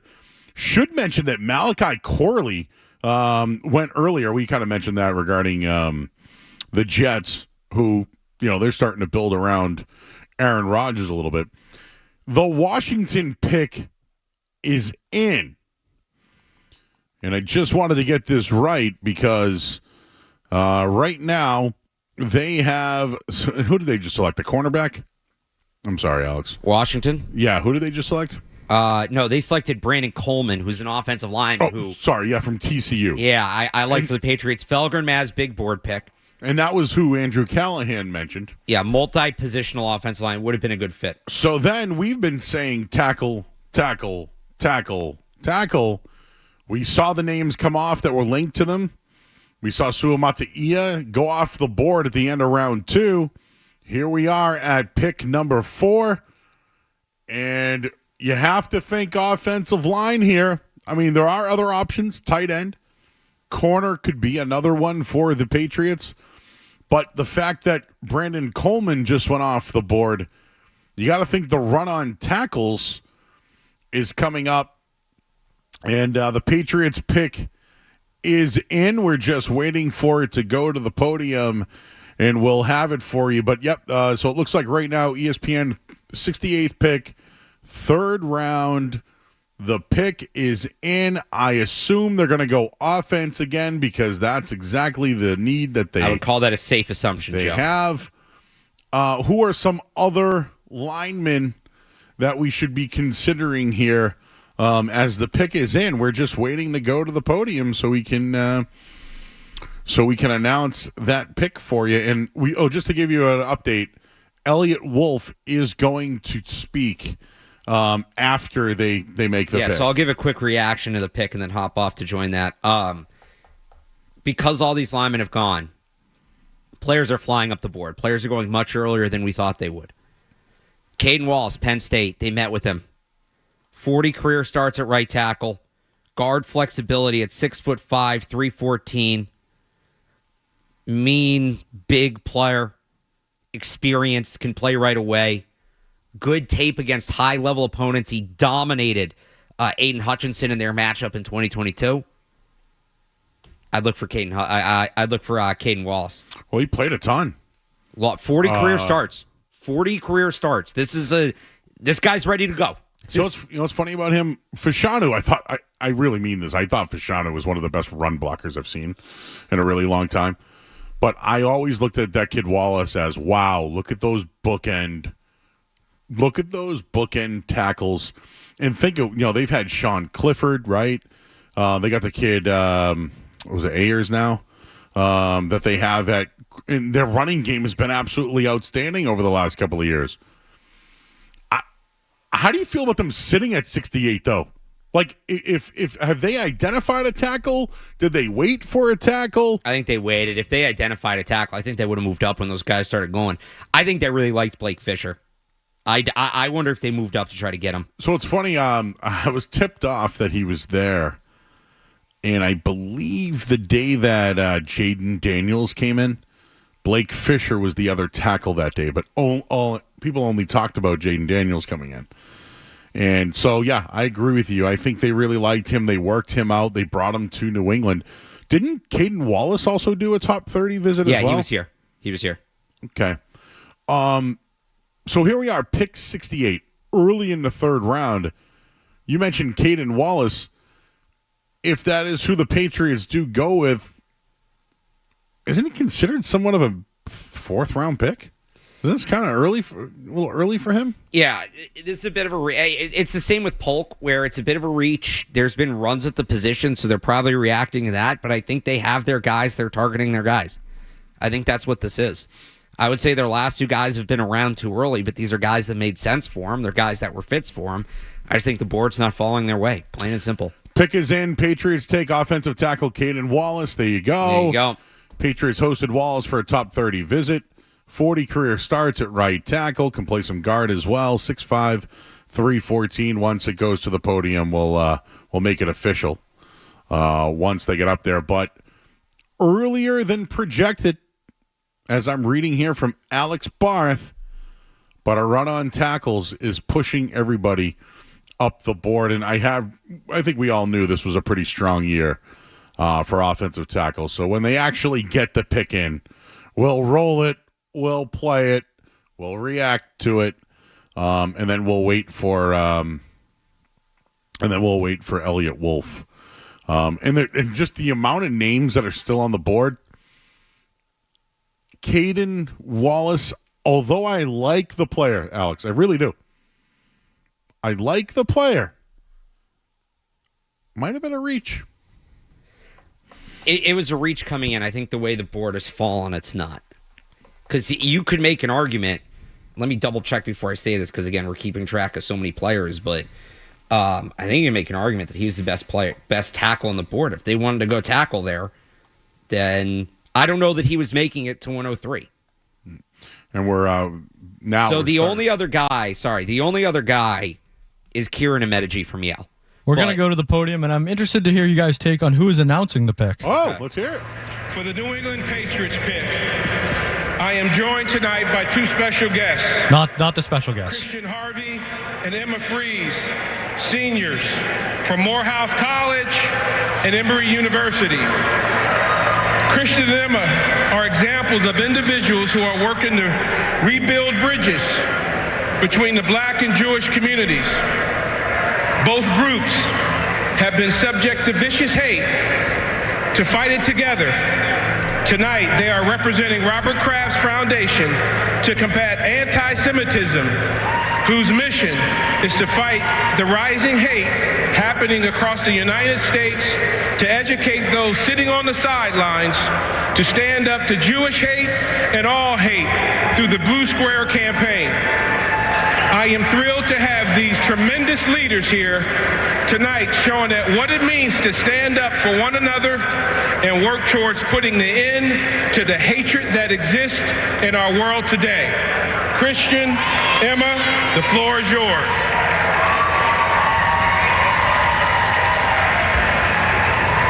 Thank you, Mr. Vincent and the entire NFL for your support. We are honored to be champions working to fight the rising hate happening in communities across the United States. With the 68th pick in the 2024 NFL Draft, the New England Patriots select Kaden Wallace. So there it is, officially Kaden Wallace, the 68th pick in the draft. Dane Brugler had him as a 4th-round draft pick. Says that Wallace needs to continue developing his consistency, but he's a smooth athlete with a wide base. Wouldn't be surprised to see him starting as a rookie. So the Patriots liked him so much, they took him with the 68th pick. And what's funny about that, Skaz, was you pointed out who announced that pick. Troy Vincent announced that pick. Yeah, that's what I was talking about. I thought that was a little interesting, as Patriots fans might remember him for Deflategate and other things he's been involved with the Patriots. So yeah, a little interested. Originally, when they went to the pick, Eisen said it was going to be Goodell that was going to announce the pick, but apparently it was Troy Vincent. And obviously, they were making an awareness for anti-Semitism and all that. So they were doing something there, which no, that's awesome. It's just as a Patriots fan, the Troy Vincent thing I thought was kind of funny. It's odd. It's odd to see him. I mean, I don't know. Normally around this time, who knows? They could have James Scaramazino calling the. Hey, maybe Matt Stenberg will do the Eagles pick. You know, we can get that going here. So, I got more for you on Kaden Wallace, who was just drafted here, and let's just take a quick break. Alex is going to go run out and see if we can get Elliot Wolf. Hopefully to hear him. Normally we do musings at this time of night. So happy birthday to Bailey Zappi. It's a chunky. Uh-oh, you got a chunky. Still here. Somebody asked, did Joe ever figure out how to change his YouTube chat name? I haven't changed my name because I'm just sitting here is literally the name of the podcast that I did. So I am me, and me is him. He is I, and I am him. Slim. I'm not slim with the tilted brim. My name's Joe. We're going to break. Elliot Wolf could be next. You're listening to Joe Murray on 98.5. You're listening.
back here, 98.5 The Sports Hub. The draft is moving along. Patriots have made a couple of selections today. They have selected Jaylen Polk, a wide receiver from Washington. Standout. You probably saw him in the college football playoff in the national championship game. Made some really big plays. Was a stud player. The next player that they selected in the third round was Kaden Wallace, a tackle out of Penn State. He started 40 games, all of them at right tackle. Oh, all right, Elliot Wolf talking about the next pick here. Let's go. Hi, Elliot. Hello. Hope you've had a exciting night. It seems. I was just kind of curious, what was your thought process with this last pick of Kaden Wallace, taking him as a primarily right guard, considering that you had Michael Wenu on the roster? Just kind of explain that decision to us. Yeah, so he was a guy that we felt was athletic enough to possibly make the switch over on the left side. Really good pass protector, really took a huge step forward this year as a 4-year starter. Athletic, can bend, strong, powerful, tough, could possibly play guard. Think he could be a 4-position guy, but definitely feel like he can play on the left side. Next question, Mike Reese. Sorry about that. Just scrolling over. Elliot, thanks for taking the time. Let's go right to Polk. Give us the rundown on the receiver, if you would. Yeah, he's a guy that we had our eye on for a while. Really good fit in our offense. He's really tough. He's strong. He can run all the routes, play inside, outside. He's a good blocker. Really competitive, both for the ball in the air and as a run after catch player. Really just kind of a versatile, do everything type guy. Who, he ran a little bit faster than a lot of people expected. But when you turn the tape on, you see him running by people. So definitely excited to add him to the mix. Next question, Doug Kyde. Hi, Elliot. With Jaylen Polk, is he a player that you could potentially see playing X receiver in the offense? That's more of a question for Coach Maye and Van Pelt. But, the system that I come from, we never really talked much about XZ slot. We just really tried to add really good receivers, and it would end up working out for us. So we feel like he's a guy that can play all the positions. Next question, Mike Giardi.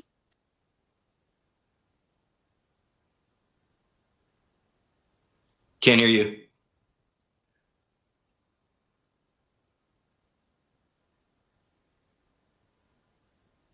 Mike, we'll come back to you. We'll go next question, Keegan Stiefel. Just going to move back to Polk if we can. I just was wondering how much influence Tyler Hughes maybe had on the pick. Obviously worked with him last year at Washington. Definitely didn't hurt. Tyler knew him well. All those Washington guys. It was a good hire for us. Tyler's wealth of knowledge as a former head coach, and also, being able to provide info on one of the best teams in the country last year at the University of Washington. We spent time with Jaylen at the Senior Bowl, at the Combine. Didn't bring him in for a visit because there were really no other questions that we had about him. But Tyler was obviously a proponent of all those guys, and it just kind of helps having that familiarity. If I jump back to Mike Giardi.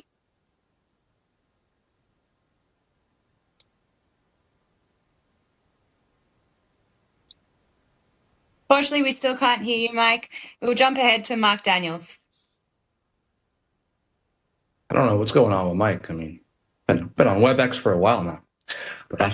So, Elliot, you said yesterday when I asked about supporting Drake Maye, you mentioned shoring up the offensive line and adding more offensive weapons. How happy are you with being able to do that here on day 2 of the draft? It fell really nicely for us. Polk was a guy we had targeted. Wallace was a guy we had targeted.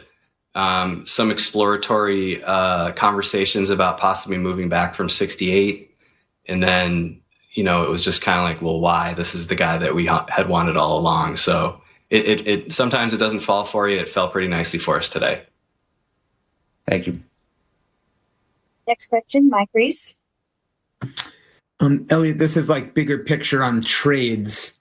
In your experience in draft rooms over the years, or even this year, what has been your experience when you're talking with a team that's close to you, maybe in the division or, in the conference, in terms of can that be an additional challenge if you're trying to execute something one way or the other? I think it can be at times. It depends on your relationship with the people that you're talking to. And we feel like we have actually really good relationships with all our division teams. Have a lot of respect for Brandon Bean, Chris Greer, and Joe Douglas. So that hasn't been a roadblock for us so far. But maybe just like competitively, even relationship can be great, but like competitively, do you ever find like you don't want to help them out, or maybe they don't want to help you out if they have other options?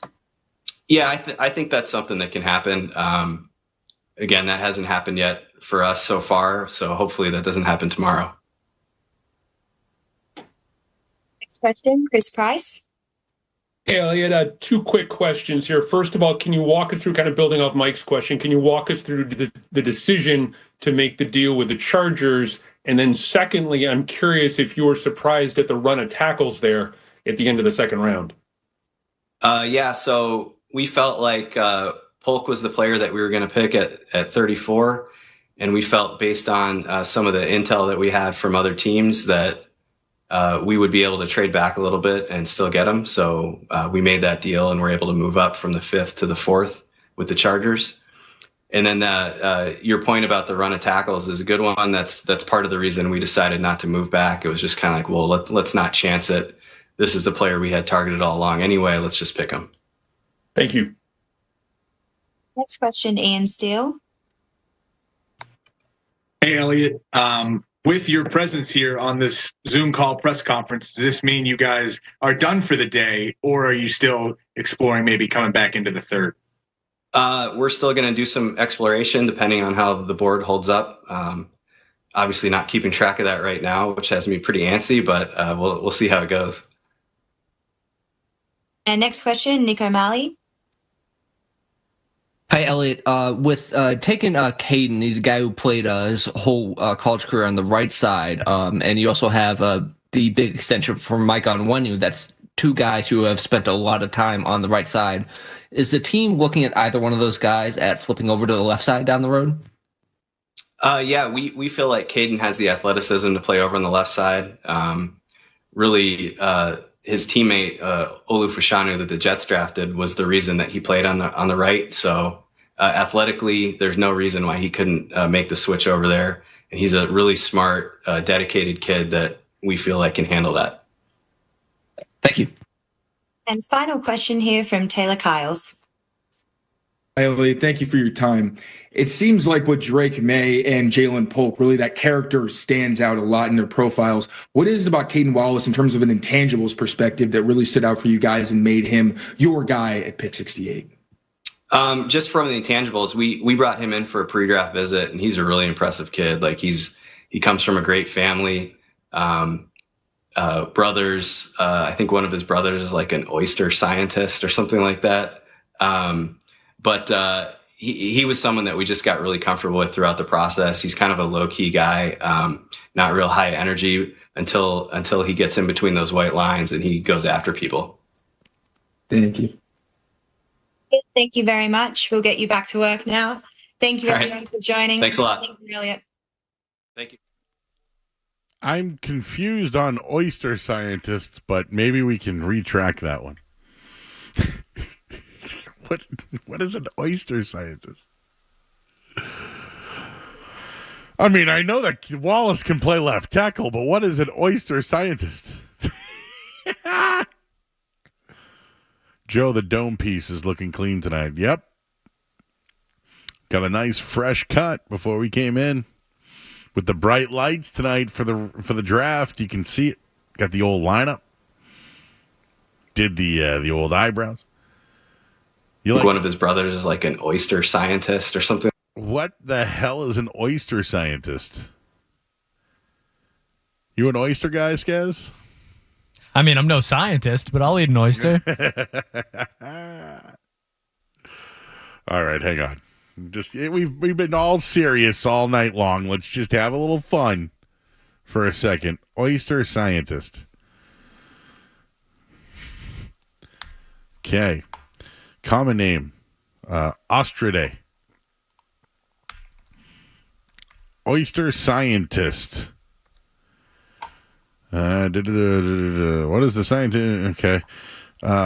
So they're expert scientists on oyster biology, and they pioneer shellfish research.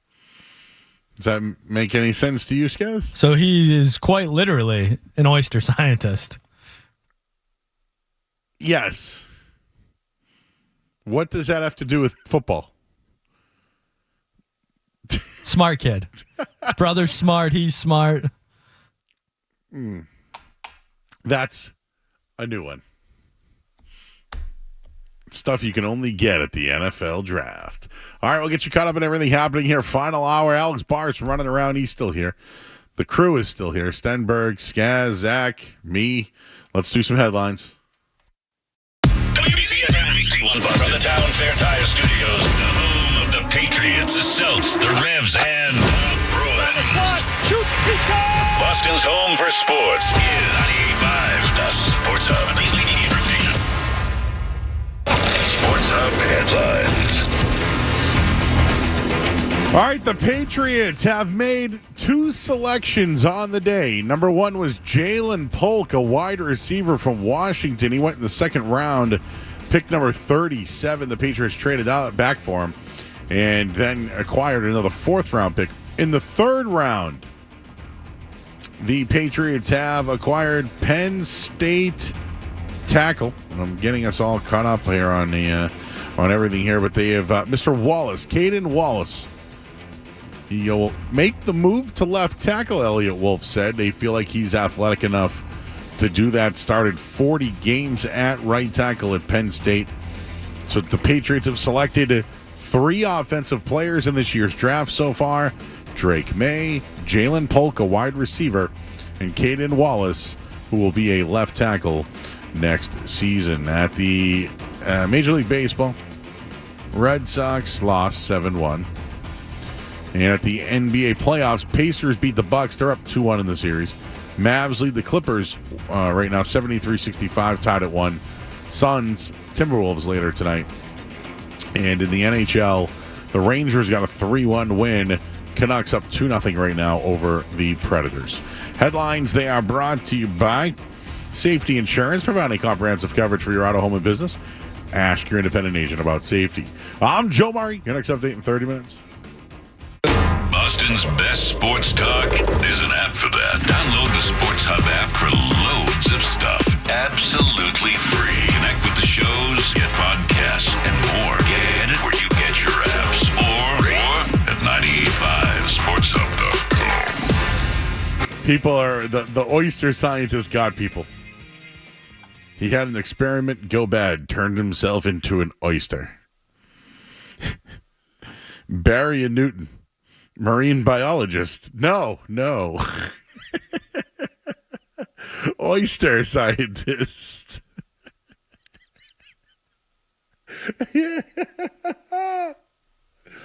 Wallace Industries.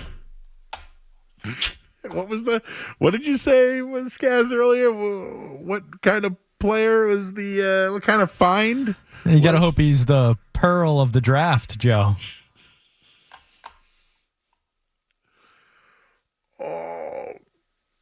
I got to have a little bit of fun in this one. Got to have a little bit of fun.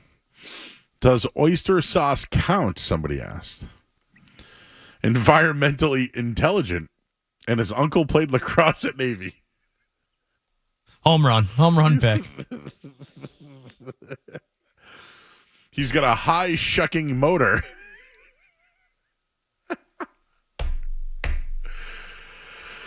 Oh, that's funny. 10 out of 10, he's a marine biologist. But he couldn't remember, so his brother said oyster scientist. Oh, the pearl of the draft. This is the best part of this whole night. The pearl. That's she's got the pearl at left tackle going forward. All right. That was funny. All right. I've never heard of an oyster scientist. I do like the angle that he could just be a marine biologist and he couldn't think of it. He's like, he's an oyster scientist. He's like an oyster scientist, you know? He's in the ocean. You know, he hangs out on the shore. He likes oysters. He's an oyster scientist. The Pearl. Someone asked, why is BB the Kansas Scarred not gone yet? Well, he has now gone to the Dallas Cowboys. So let me get you caught up on what you've missed over the last few picks here. But Caden Wallace, 4th round, pick 68 to the Patriots. Then Junior Colson, who I thought was the best linebacker in the draft. He goes to the Chargers with Jim Harbaugh. Good for him. Andrew Phillips, a corner from Kentucky, goes to the Giants. Isaiah Adams, who was a guard, they're going to move him to tackle. He goes to the Cardinals. Trevin Wallace, linebacker, Kentucky, goes to the Panthers. Cooper Beebe, as we mentioned, goes to Dallas. Braylon Trice, one of the edge rushers from Washington. This is what the Falcons needed. They got him. Good pick. And by the way, I was thinking about this Falcons pick and how things went. They've had a much better day today. The Yale tackle that we were talking about, Kareem Abahaji, he went to the Bears. And then Jonah Ellis, edge rusher from Utah, went to Denver. So the Patriots don't select again until, I believe, 110. So, or 108. I'll get that for you, actually. I'll be accurate. But the Texans are on the board. They don't have a selection. They have 2 4th-round picks. So if the Patriots wanted to get creative, they can move up if they've identified a player. One thing, Blake Corum's on the board still. And I know he's a big-name running back, but I think that's a guy that could develop into, especially considering Ramondre Stevenson. Like, Antonio Gibson's here, but if Blake Corum can catch out of the backfield like he's shown at the college level and run between the tackles, I don't think that's a bad 4th-round pick. So keep your eyes on that one. Mike is is it Manchester by the Sea, Mike? Hey, so I'm talking about the oyster scientists. There are people who. All right, hey, bro, real quick, you just so you know, you can't swear, bro. Oh, there are people who specifically develop oysters, who make oysters, and I said, frickin'. Oh, my you bad. did. All right, Sorry about that. Well, okay, we did not hear that. But so, no, are you in Manchester by the Sea, by the way? Manchester, New Hampshire. See, it would have been better if you were on the water, though. I spend a lot of time around Portsmouth, which is maybe about a love Portsmouth 45-minute drive over. I go to many. I go many of the restaurants there. No, basically, oysters are an absolute delicacy, and there are people who work on the development of oysters, basically ensuring the proper bioflora and stuff. One of my buddies does it. He is an actual legitimate oyster scientist. Is that how you introduce him? Probably not. I mean, I would say maybe he's like a marine scientist kind of thing, but marine biologist. But the study of oysters is an actual thing, you know. Yeah. And can you tell me? Can you give me a little bit of the origin of how it all started? I don't exactly know the origin. All I know is that there are so many different classes and species of oysters. Yeah. And the ones that people like and stuff, you know, and it's like they have to be the correct the correct water conditions too and stuff. And it's like, there's a whole lot that goes into oyster farming, to the point where they actually do hire scientists in order to be able to create the optimum conditions for oyster growth, because it's such a big sort of like business around it, especially like Boston and a lot of coastal towns, you know. People just like eating them here and also like exporting them out, and yeah. All right, Mike. Well, thank you for the science. We love science here on the show. But again, I'm going to go with the story that he said marine biologist. But if he's an oyster scientist, how far is the ocean from Foxborough? You probably have to go to Rhode Island first, right? Can you see it from the lighthouse? Oh, Skaz got jokes tonight, huh? Skaz got jokes. All right, well, people want to call all of a sudden. James is in the car. Hey, James. Joey, baby. How you doing, buddy? How you doing? Good, man. Hey, listen. I just want to check in. Been listening to you all night. Great draft coverage. Thought I'd break it up a bit. You ever been to Ziggy's in Worcester? Yeah, Ziggy Bombs. You know, they just opened one up in Boston. Really? Where? Braintree, I think, or Brookline. Well, that's far apart. Braintree and Brookline. I think it's Brookline. I think it's Brookline. Well, they both begin with a B. Are you a Worcester guy? No, I'm not a Worcester guy, but I always wanted the Ziggy because I always see like how great it is, and I actually tried it today. I Uber Eats it. What'd you think? How was it Uber Eats? Because I've only ever had it fresh. So Uber Eats can kind of screw up the. Yeah, I can't do that. We love Uber Eats on this show.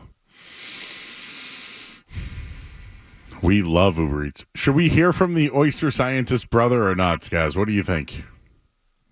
We are patiently awaiting his arrival. All right, let's see if... Maybe go to break and we'll see. Yeah, maybe one more. All right, one more. DJ in the truck. Hey, DJ. Hey, what's up, guys? Hey, I was wondering, what if the Patriots, I'm looking at the board right now, get Drake Maye's teammate from college, Tez Walker. He's available at beef up the receiving core. I would like it, wouldn't you? Definitely. They could get all the guys they need. They need all the guys they can need, DJ. Thank you so much. Tez Walker. We'll get Bar's thoughts. He's been bouncing around. I think he's in the Wallace interview, right? Is that what he's doing? Tez Walker, a guy that was kind of screwed over by the NCAA. What? Oh, yeah. What? Remember they wouldn't let him play? Yeah, for a little period of time. Which was kind of interesting. Chris is in the car in Methuen. Hey, Chris. Hey, how you doing, guys? How you doing? Hey, I gotta ask you because it's been killing me since last night. I'm really, really, really upset that the Patriots let Marvin Harrison slide by. Everybody's talking about Drake Maye being the savior. I don't even see him starting this year. But my question for you, he's not starting though. Just so you know. No, I didn't expect him. So my question was, do you guys, say that they went the other angle and they ended up taking Marvin Harrison instead of Drake Maye. Do you think that Zappy could be a leader of this team hypothetically, or is he just going to be a shoo-in right now? It's a chunky. Uh-oh, you got a chunky. Don't do him dirty on his birthday, Skaz. Don't do him dirty. It's Bailey Zappi's birthday, everybody. Introducing the new quarterback on Bailey's birthday. That's my guy. Just so everyone knows, that is my guy. And I've already told you he's going to beat out Jacoby Brissett this year for the starting job. Before hopefully he doesn't get cut. But I was going to say, Joe, he might not even be here. He probably won't be here because I think if we got any indication by the draft tonight and some of the quotes, I like Jaylen Polk. I think he's a legitimate second-round pick. But it sounds like they went with him because they like his ability, but they also like his character. And although I like Bailey Zappi, I'm not sure if they want that type of character. Not like saying it's a bad thing. A try-hard. I don't think they need that in the room. I think if Brissett's in there, hey, I've heard Nathan Rourke good things about him. Yeah, that kind of surprised me how positive they've been about him. Yep. So maybe they want Rourke in there because he's been a rookie and bounced around and can teach Maye some things. But I just think that Zappy might just be a little too many cooks in the kitchen with different perspectives, and maybe his might not. I don't want to call it a poison, but his presence may be unwanted. We'll take a quick break. If we hear from the Oysters scientist brother, we'll do that here on 98.5 The Sports Hub. More Joe Murray coming up on the Sports Hub.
championship.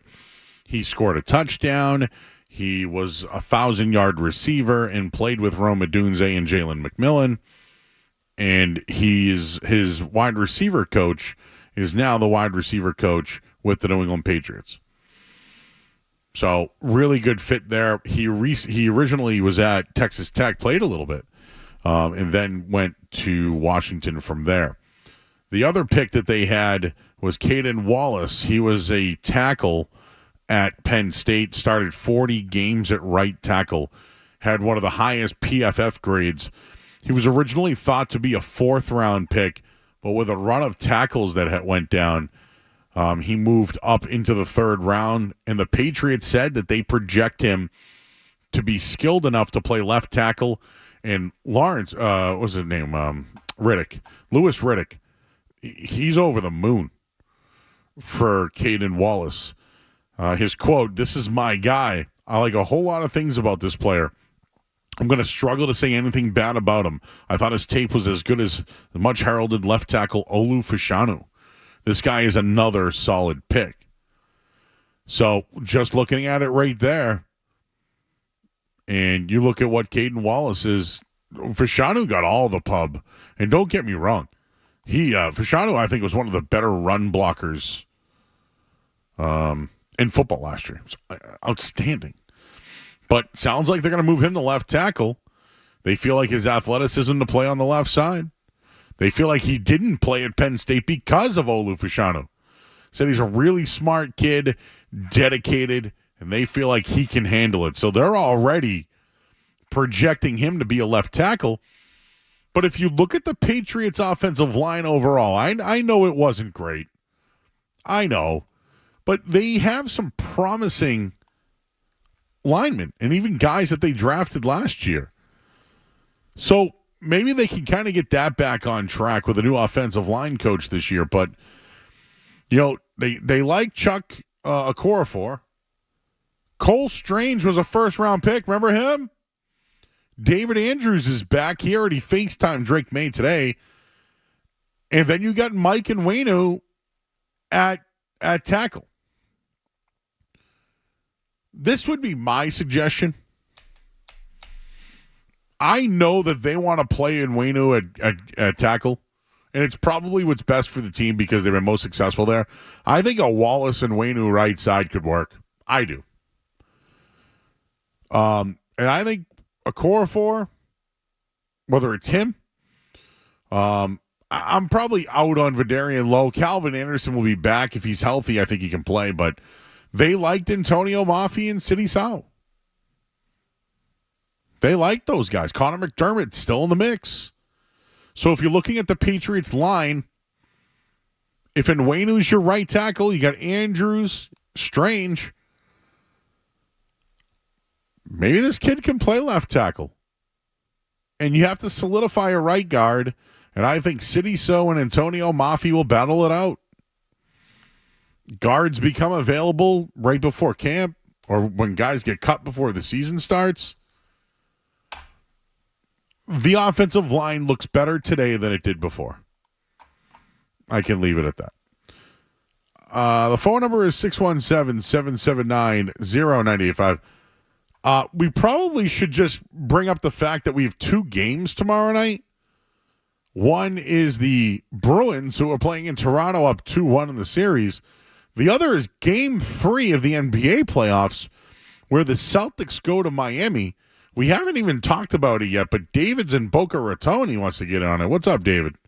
What's up, Joe? One question I realized when I was watching Game 2, maybe led to all those wide-open threes for Miami, but did you notice how there was zero adjustment from Missoula and the staff about going under the pick and rolls mostly from Adebayo? Yep, I agree. There was no adjustments. What I would have done is put Jaylen Brown or Tatum on the block, move Porzingis outside, or take Porzingis out and put in Al Horford. I think you'll see that. I'm not too worried about the Celtics bouncing back in this one. So the oyster scientist thing is really has really taken over the show tonight. That's what was said. Yeah. Elliot Wolf gave us a little tidbit into your background. He told us that your brother was an oyster scientist. Can you tell us a little bit about what that entails, what that is? Trey, come here. I'll have the man himself tell you. He's here with me right now. Whoa! Hey, how's everybody doing? I'm Charles Wallace, finishing up my PhD right now at the University of Florida. I do oyster science, oyster management stuff. I study how people interact with the environment and specifically with oysters and oyster management. So pretty cool stuff. Wow! We heard from a real oyster scientist. Can you believe that? That was the one thing I was most curious about that interview, and I'm glad we got an answer on it. I'm glad Charles Wallace, Kaden's brother, gets some pub. Not only is one protecting quarterbacks, the other one is protecting the environment and the life and science of oysters. We got to get that guy to ring the bell at the lighthouse. I'm a big fan. I'm a big fan. I am in on the Pearl. The Pearl of the draft. The Pearl. Kaden Pearl Wallace. I just looked up Charles A. Wallace. Studies oyster and their environment. Getting a PhD. That's awesome. He is an oyster scientist. You can Google him. You can Google Mr. Wallace. Every time I hear the last name Wallace, I think of Pulp Fiction. Marcellus Wallace. Nobody wants to bother Marcellus Wallace's wife either. Remember when John Travolta took her out? The Patriots tweeted a picture of him behind David Wallace's desk from The Office. Oh, David Wallace. That's a good one. Yes. I like that. How many other Wallaces do we have in the world? William Wallace? John Wallace? No, I'm kidding. Ben Wallace? Ooh, Ben Wallace. Yeah. Mike Wallace. Remember him? Played wide receiver for the Steelers. Well, we heard from our scientist. I'm glad. Who asked that question? Do we know? It sounded like a deep-voiced man. He's an oyster scientist, but always wanted to pretend that he's a marine biologist. There we go. See, I knew that. We all said that first. Elliot Wolf gave us a little tidbit into your background. He told us that your brother was an oyster scientist. Can you tell us a little bit about what that entails, what that is? Trey, come here. I'll have the man himself tell you. He's here with me right now. Perfect. Hey, how's everybody doing? I'm Charles Wallace, finishing up my PhD right now at the University of Florida. I do oyster science, oyster management stuff. I study how people interact with the environment and specifically with oysters and oyster management. So pretty cool stuff. So how do people interact with oysters in real life besides eating them? I guess they can be used to determine contamination levels in water and stuff. Please invite these guys down. Please invite these guys down the Duxbury. This was Rachel March. In on that. In. Top Wallaces, Rashid and Biggie Smalls. Oh, Christopher. Sad that I didn't mention that one. Very, very sad as we wind down the draft. On the line. Let's do one more. I see Hanson and JP. What's up, my man? Joe, how you doing? It's Ryan Hanson. How you doing? Doing quite well. How you been, brother? Are you still in JP? No, I live in West Roxbury now with my wife, actually. How are you and your wife doing? Great. Going North Shore, bro. North Shore life. Living. Everyone has to get out eventually, man. Somehow So my only comment is that it was nice to finally see, and I'm not trying to say I have a football mind or anything like that, but to see the team actually draft for the positions of need in the order of need. Can you believe that? It was really nice to see that actually done. Someone thought about what the team needed and made sure they went out and got what they needed. It was really, really calming to see, actually. Imagine supporting a young quarterback. It's wild. Like, we haven't had to worry about that in so long, but, like, now, hopefully, with the now put-together offensive line, and they're obviously going to move some things around and go from there, but in theory, even if he sits the first 6 games, you're going to keep Jacoby Brissett up and upright, and hopefully he's going to overtake him shortly or halfway through the season, and he's not just going to go out there and be killed every Sunday. Yeah. Hey, did you ever meet an oyster scientist before? I have never had the pleasure. I have seen many of the chefs at the restaurant that I work at shuck oysters with many different knives and stuff, and it's fun to watch them frustrate through it. I've never met an actual oyster scientist or heard from one until tonight, and I'm very blessed to have heard it. What restaurant are you at these days? I work at the UMass Club in downtown Boston. Mark Bertrand's been there a few times. You want to talk to him about that? Beetle coming through, huh? Yep, he's been there. And you don't have to be an alumni of UMass to be a member, but it's actually really fun. I also work at that place. I don't know if you remember Pipes and Dickens from West Roxbury. Yeah. They work with me as well. Mark Waterfall is a member there as well. Wow. If you remember him. Wow, you guys are all still hanging out. Yes, unfortunately. Well, 2 of us still work at Fenway, and now I work at the place with the other 2. But yeah, we haven't got rid of each other yet. But actually, if you ever want to come through with the wife, hit me up on Facebook or something like that. I'll put your name on the reservation list. I'll get you up there. I'm not on Facebook, but I might hit you up. That's fine. I'm on Instagram and stuff, and I'm also on Twitter. If I'll reach out to you. I've reached out to you on occasion, but I don't go by my name on Twitter because the internet's terrible. Oh, okay. All right, well, hit me up. I'll get at you so you know it's me. Appreciate you, bro. Thank you, man. No worries, Joe. Have a good night, man. I'll talk to you soon. You too, buddy. The old guys from the area, Skaz, that come through. This is why I love the night show, because I didn't know what an oyster scientist was before tonight. And again, for those watching on YouTube, or maybe Matt Stenberg and Zach who don't know, where did you meet me for the first time? That would be at a Hooters, Joe. As a member of the Sports Hub Street team. I first met Skaz at a Hooters. All right, well, Alex Barr's going to come back, maybe. I'll get you your final headline of the night here. Sports Hub headlines. Football! Oysters! Football and oysters. Crab cakes and football. No, that's not it. Hey, Jaylen Polk goes to the Patriots second round. Kaden Wallace, tackle from Penn State, in the third round.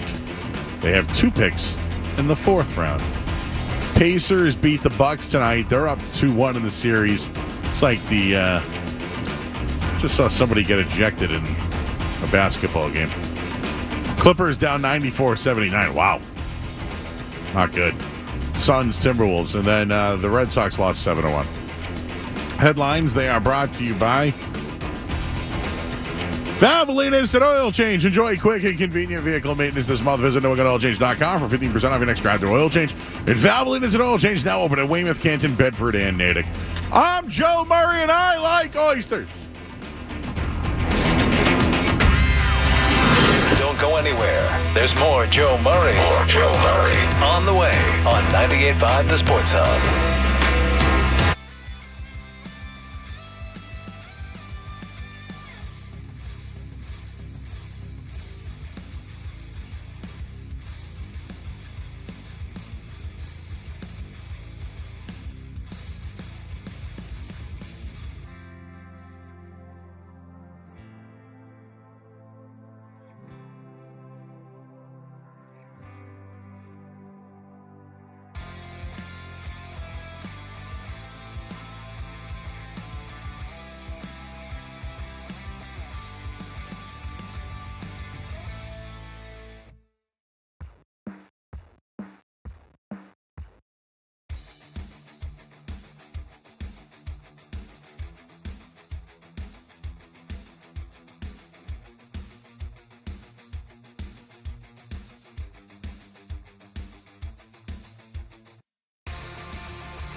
song called Oyster Man. All right, Alex Barr's back. What do you think of the draft so far? Well, we got the whole run on Michigan players going right now, which is crazy. Roman Wilson, Zach Zinter, Blake Corum is gone. I think the Cowboys are on the clock now. I believe I'm caught up. It's for the Patriots. Look, they went quarterback, receiver, tackle, which were their big three needs. I think some people were in on Polk. He's a fit more than I think people realize, just because they weren't going to get that top tier receiver this year. That was never really an option. Could they have maybe moved back up last night and gotten a better player? Yes, but Polk's about the kind of player you expected them to get. The Wallace pick makes a lot more sense, knowing they think he can play left tackle. I was wondering about that because that felt about a round too early. I mocked him to the Patriots last night at 101. They took him at 68, but he was the best tackle on the board. The tackle market just went nuts. There was a guy a few picks later at 77, Delmar Glaze from Maryland. He went to the Raiders. Great name. Some people thought he was going to go undrafted. So it's just see a tackle, take a tackle right now. But they addressed their big three needs. I don't think they did it necessarily in the way people were expecting them to. I think Polk's a solid pick. I always get nervous having a tackle move sides. So I got to see it to believe it with the Caden Wallace pick. Definitely seems like the character guy you want in the room, though. And we'll see what they do tomorrow. I'm hoping they take some big swings tomorrow. I feel like they went relatively conservative with these two picks.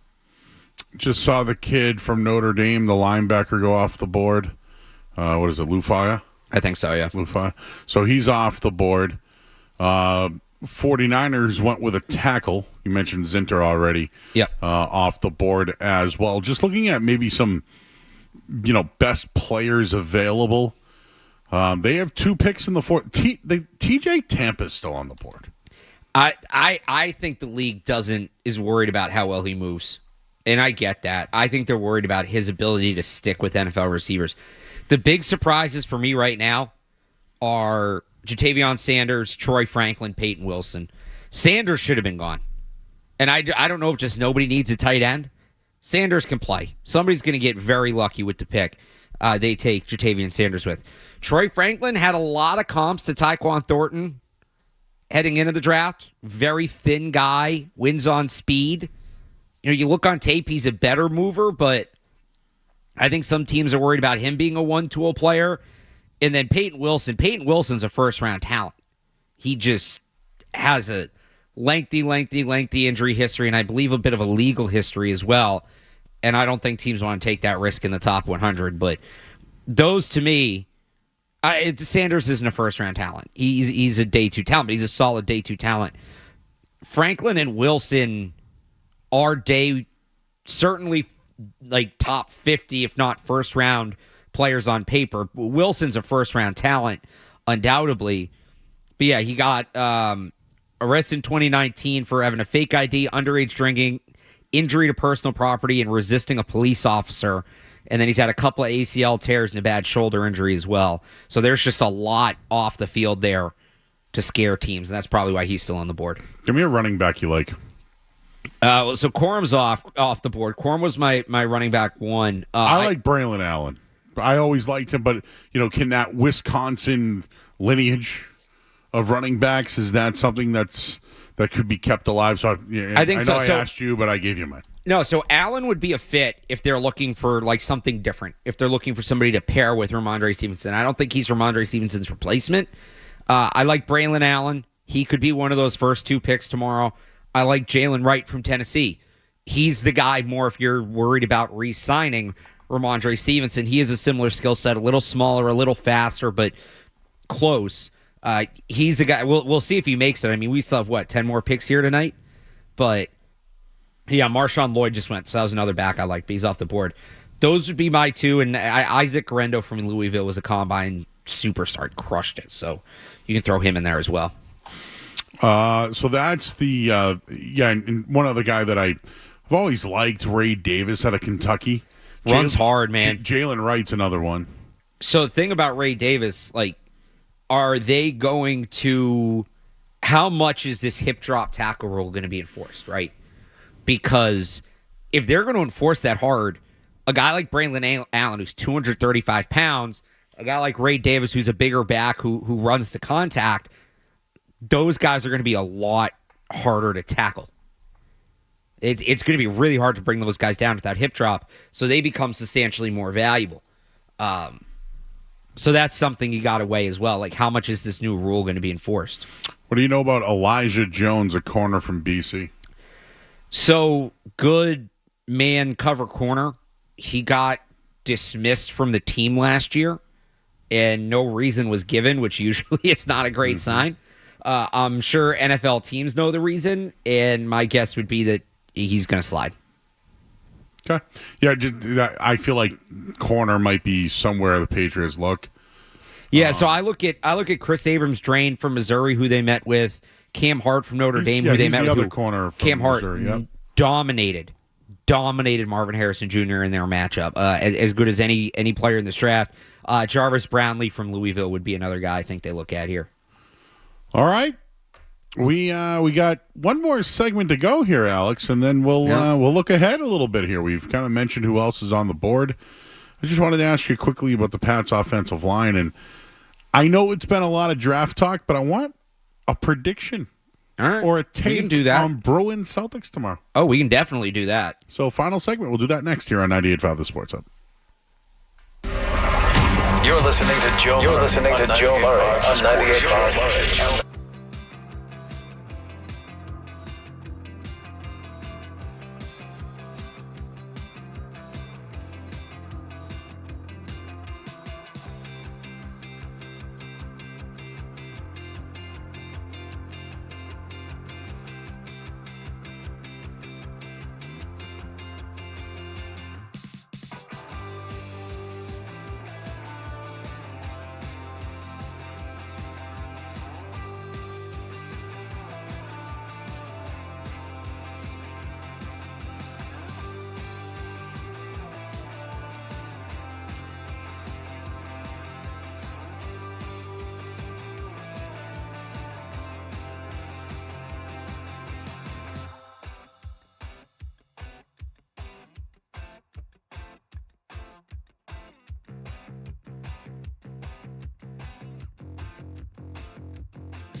I think they said Allmark.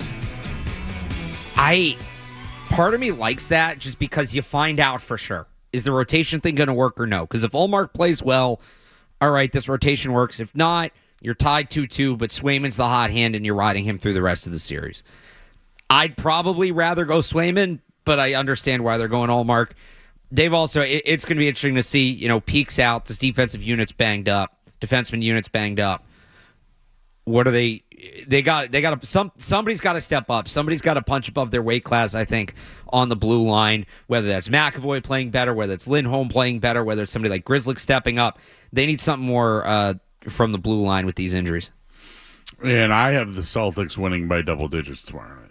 I think they win by double digits. I think they win this series, but I think what you saw in that game, Joe Mazzulla is there's some issues there. Like, is he going to be up for it when they really need him?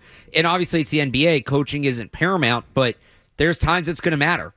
And is he up for those big moments when you get to Denver, when you get to Milwaukee? Because they made no adjustments in that game, too. None. And at a certain point, he's got to realize the game plan isn't working and come up with something new. And finally, Lionel Messi is coming to Gillette Stadium tomorrow. Skaz, you got a prediction? You going to bet a goal for him? Skaz going to be there. Yes, I am very much so looking forward to tomorrow. Kind of a bucket list item for me to see Messi in person. Revs are kind of on a downswing right now. They've had turmoil. What are you betting? Yeah. I mean, I'd you gonna look at bet the line. Messi to score? I would probably bet him to score. I mean, the Revs are not good, and he's the best player in the world. So why not? We'll have fun tomorrow night, guys. Alex, great job. You're back at it tomorrow. Appreciate it. Yeah, back at it. Noon. Are you going to sleep here? Probably should. No, I'm going to go home. Stenberg, great job tonight. Zach, thank you so much, sir. James Scaramuzino, excellent as always. I'm